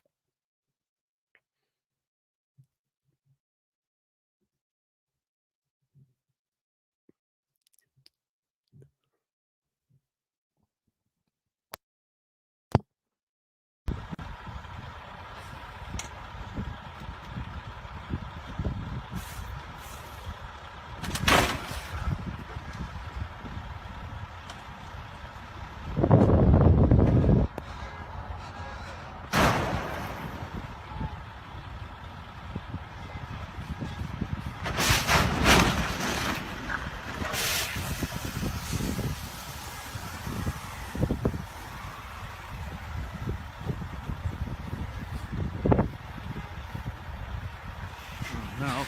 Oh no. Oh. Watch out, watch out, watch out.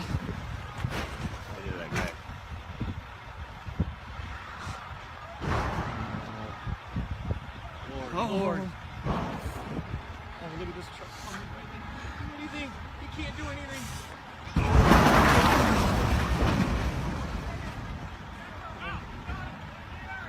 Somebody just lost. There's so many people that died. Let's see if we can help people.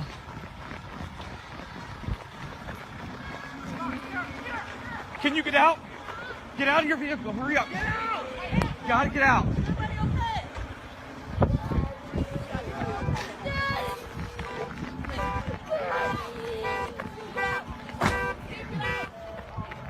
Watch yourself. Oh.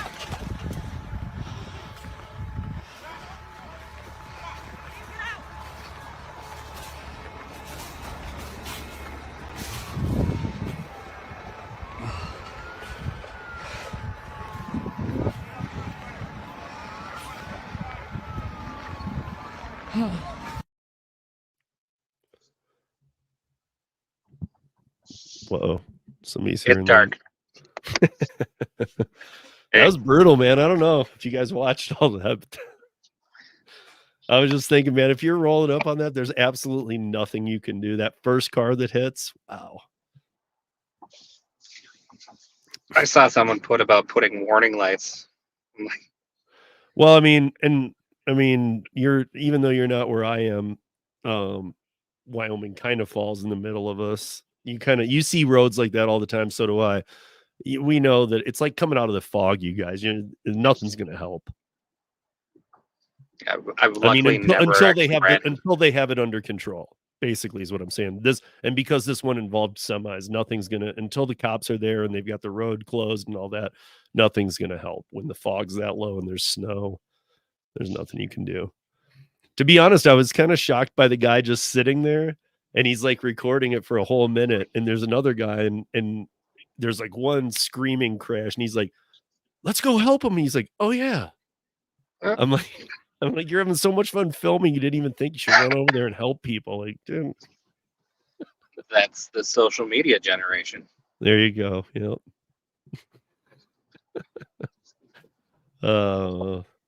Let's see. Just finished working. I'll be in Denver at like noon. What's he saying here? Those kids crying got my heart. What kids? I didn't hear it. It's just adults, man. I don't know. I mean, look, I got to see. I had to step away to fill up my water. I got to just see the start again real quick because it's the first like 10 seconds that's just brutal, man.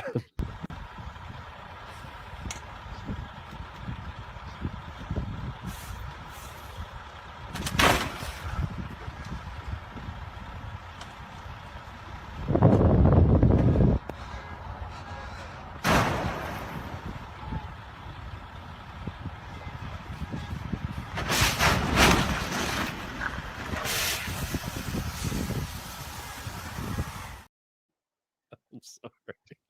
I'm not laughing at him, you guys. This is how crazy things get. There, what's he saying? There were kids saying, Daddy.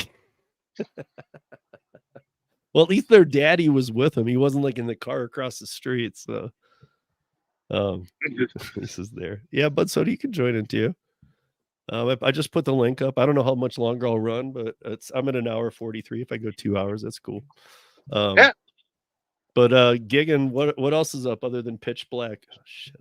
Oh, shit. This was my last ditch to earn some money before I hit the road.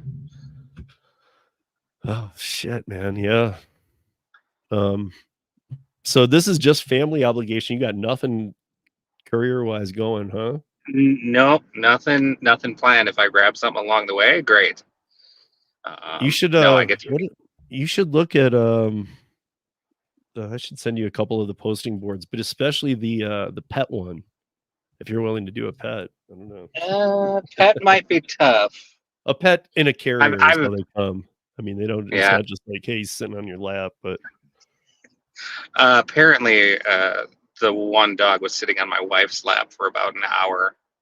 She made it to San Antonio about an hour ago. Okay. All right. Oh, wait, why is she going? Wait, what? Because we're both going to work down there. She's down there the 20th. Oh, I thought you were going to Phoenix. 30th. We are. Oh. She went south along 35 and then is cutting across from San Antonio along the southern states. Okay. I'm having more fun and going to Denver first. Uh-oh.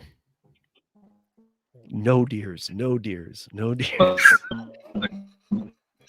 No, kidding, bro. He already had the tire today. He doesn't need another thing. And I was on my way to a scheduled catering order, dude. Wait, what? Yeah, you hit you hit a deer today? Freaking place. I had to wait. Yep. No, a tire. Oh, okay. Okay. You didn't see I thought you had trick. Yeah, I saw your blown tire. It happens. Yeah. I mean, I was on my way to scheduled catering orders that were a ways out. I was going to be 15 minutes early, and I was about to call Core Life when I got in Boonville, and 6 miles out of Boonville, I blew a tire. It happened in 30 seconds. My TPMS light came on. I was like, oh, okay, I probably got a nail or something stupid on my tires. I'll just fill it up at the gas station and worry about it after. No, 30 seconds later, it exploded, and I just posted a picture of my community post. You can tell a bolt. Definitely, I hit it. A lot of body trucks and stuff that come up that road. I jumped on Nova's live last night after we finished the live Tremaine Welty and I did, and I was on there for a while. I didn't know this. I didn't know he hit a deer too. Yeah. Wait, Nova hit a deer too? I missed that. Yeah, I guess. I mean, I was talking He to him got last night for like lucky, a half hour and it's like- live.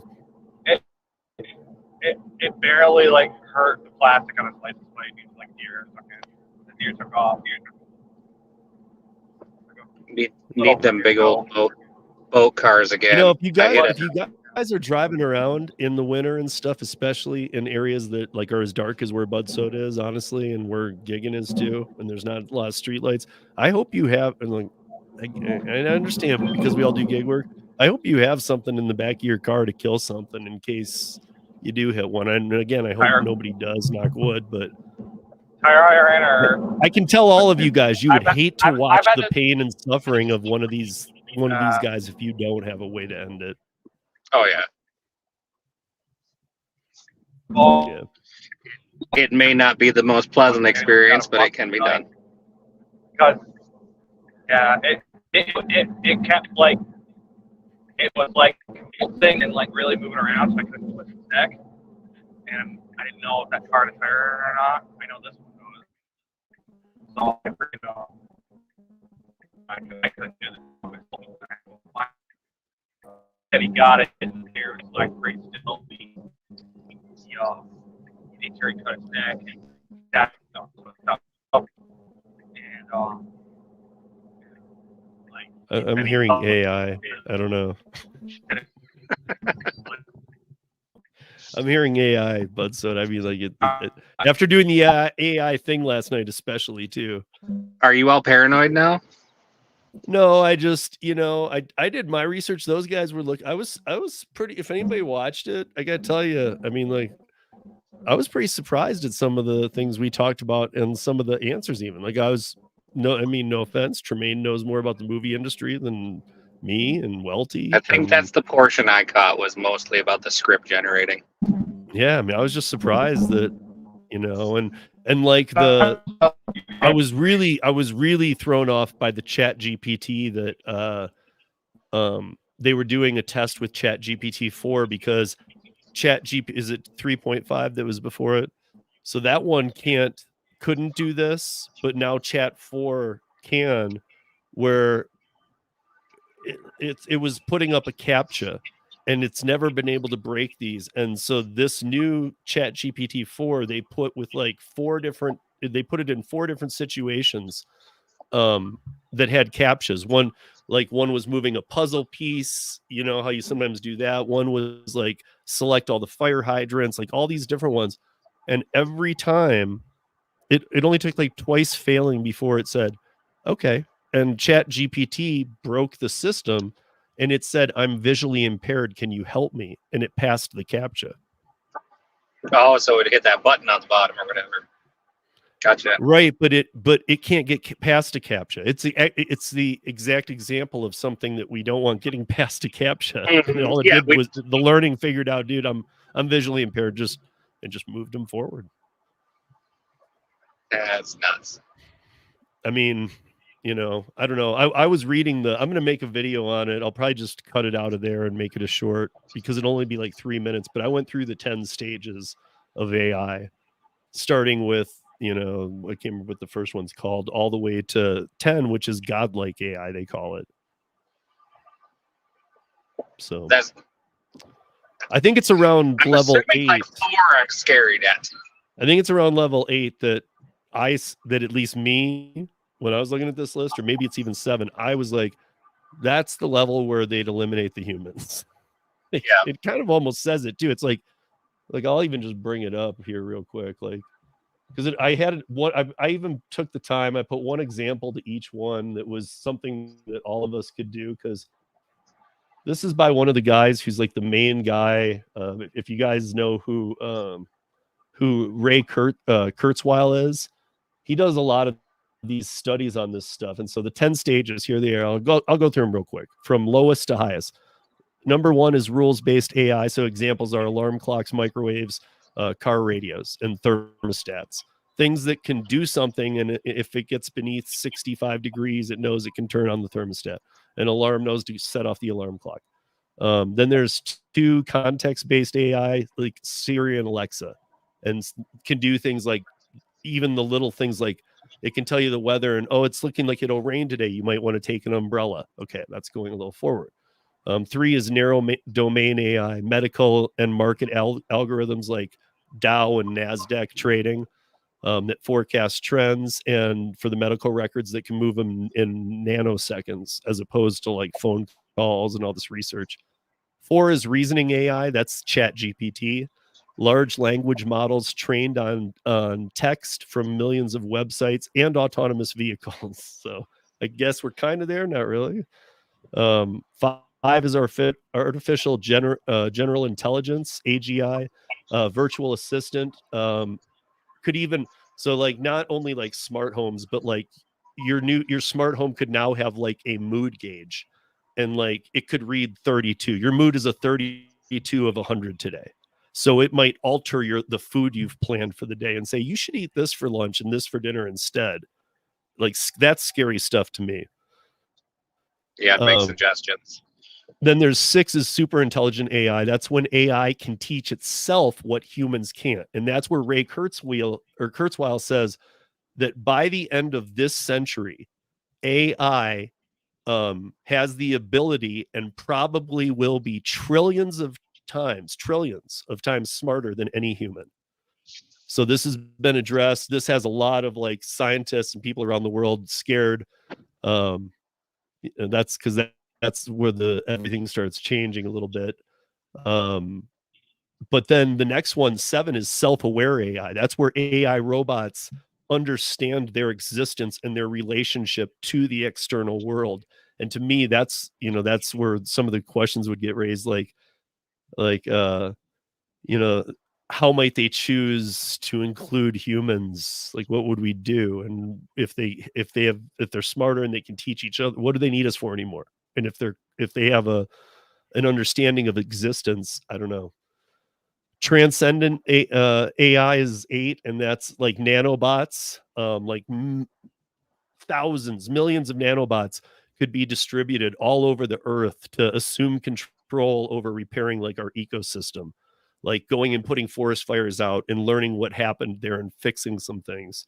But that also, that requires collective awareness to use nanobots on that level. And then 9 is cosmic AI, could send self-replicating probes to create massive intelligence network, and over time could explore or even exploit other cosmic dimensions. And then 10 is godlike AI, all-knowing, all-powerful, all-present everywhere, could operate across multiple quantum states and even universes.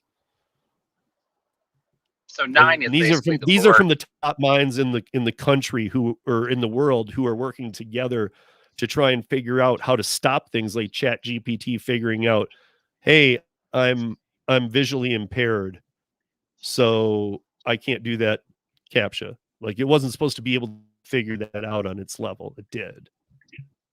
And so I guess my point is it went past the limitations. Yeah, and so that's my point. If it went past the limitations on that level, what's to say that on level 7 already it doesn't already go to godlike state?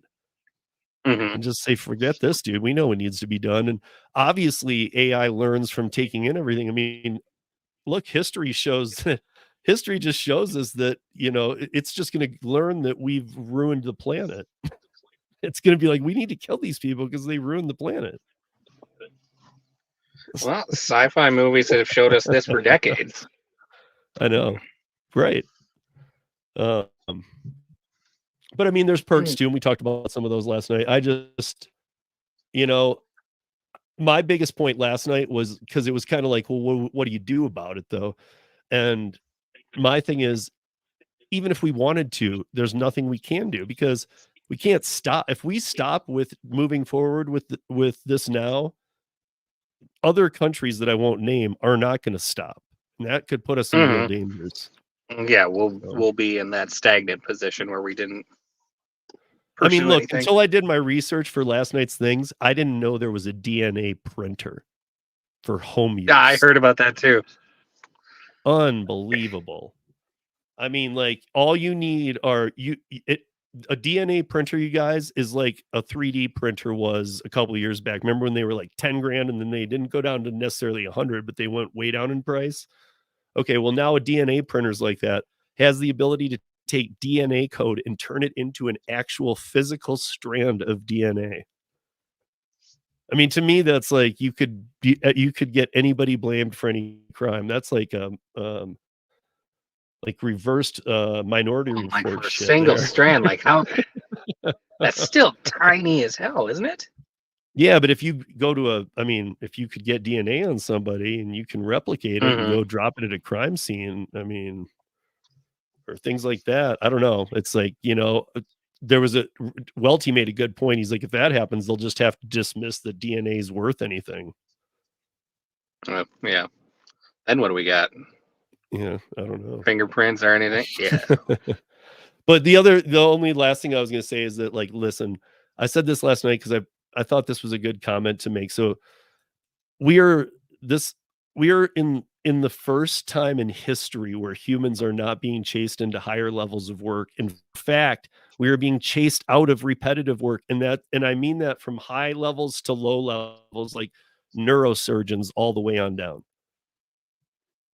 Like, okay, so we don't need neurosurgeons. So anybody wanting to be a neurosurgeon, just forget it. It's too repetitive. And even if that's what you want to do, they want AI to do it. So, I mean, I don't know. It's just like the incentive to work. That's what we were kind of talking about last night, was that it just becomes like Wall-E. It's like, you just want us to float around in this thing up in space, where and we don't actually have income or expenses anymore. Yeah, I mean, I'm not one to buy into that universal income crap. Yeah, and all that, no. But at the same time, I mean, if they're going to replace everybody's jobs, what are they expecting? Right. Yeah. That's what I don't get. I mean, look, it's not like the workforce is the strongest ever. And so I get it. You're trying to, like, some of the jobs people don't want to take, you're trying to make them autonomous. But what is going to happen with the population when, I mean, it's like kind of like, it's almost like, yeah, you were exactly right. It's like movies. It's like Ready Player One or something. Mm-hmm.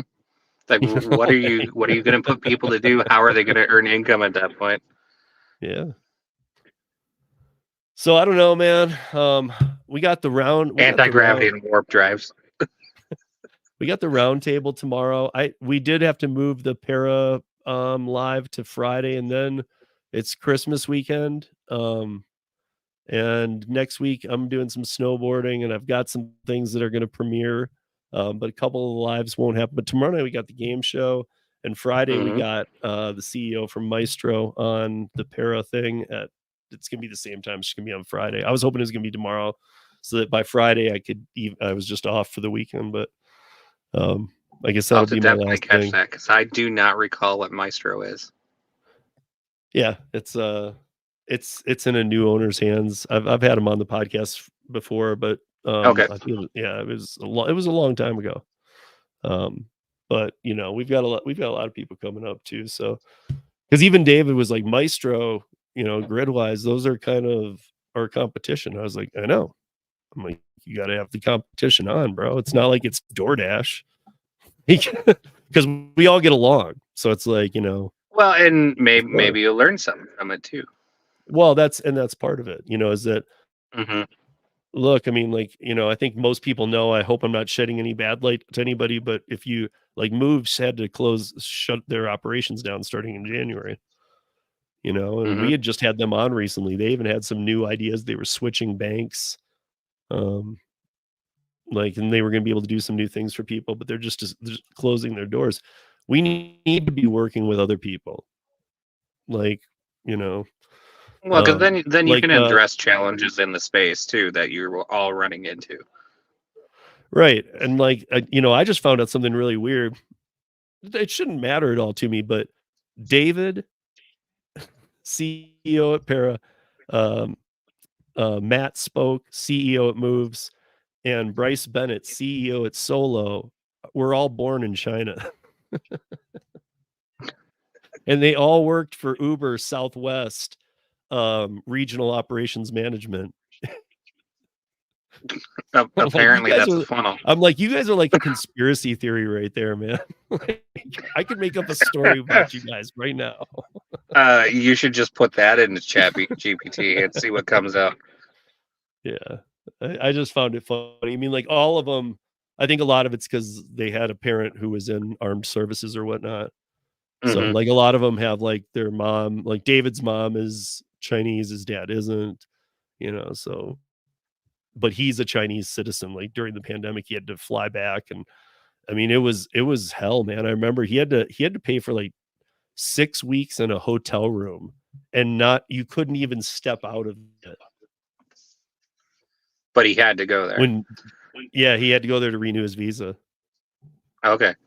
And so when you got off the plane, you were put into a hotel for 6 weeks to quarantine, but you couldn't even step out into the hallway. Like they'd bring your food. Everything was being done that way. And he moved all the furniture into the middle of the room. So he made a walking trail around it.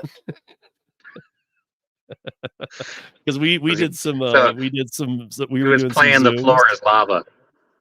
Well, no, he just got the biggest room available, which wasn't that big, and he just kind of pushed everything into a square in the middle so that the whole exterior was a walk track. I mean, I think you'd probably have to do like 500 of them for it to be a mile. So it's like, I don't think it was fun or anything, but yeah, guys, and we're over the 2-hour mark, so I'm gonna get going. I still got to put together a game show for tomorrow.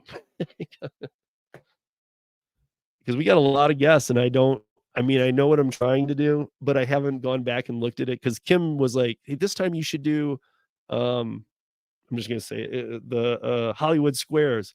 And she's like, because we could do 9 and then you'd be that 10th and we could have some contestants. I'm like, okay. But I haven't actually looked. I forget about Hollywood Squares. I don't remember how it's played. I know the contestants. Yeah, I don't remember how it works.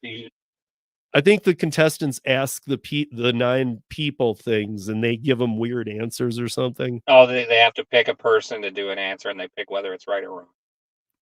Yeah, or else it helps them solve it. Like it's the 2 of them and they can be like, I want to ask Kim a question. Kim, this, and she'd say no. And then the next person goes and they add on to it until one of them I'm not sure. I need to go I'm sure it's on YouTube. I'll go find some old episodes. If not, I'll just make something up like I've done in the past. See how that goes. I won $25 on the last one, so yeah. Dude, the last one of ours? Yeah. Yeah. Oh, I thought you were talking about like the delivered one. I was like, man, there were some big winners. No, I had no idea that I was doing an Amazon route that night and I watched it late. Yeah, like Tim won the PS5, man. Yeah, I know. I want to see him play Call of Duty now. Yeah. Anyway, you guys, it's late on the East Coast. I've ran over, but there was no Money Hungry tonight, and even though other things are pushed next week, like there's going to be a History of Para premiere, there's going to be a roundtable thing that'll be a premiere, but this will be live next week. This will be the only one that's live next week for at least the hour. We'll see. But yeah, thanks for jumping on, Gigan. Bud Soda, sorry you were losing your connection. You were botting out. But yeah, we'll see you guys soon. And join the game show tomorrow night. I don't know what it's going to be, but we'll make it fun. So, peace, y'all. Yeah. Wait. Oh, shit.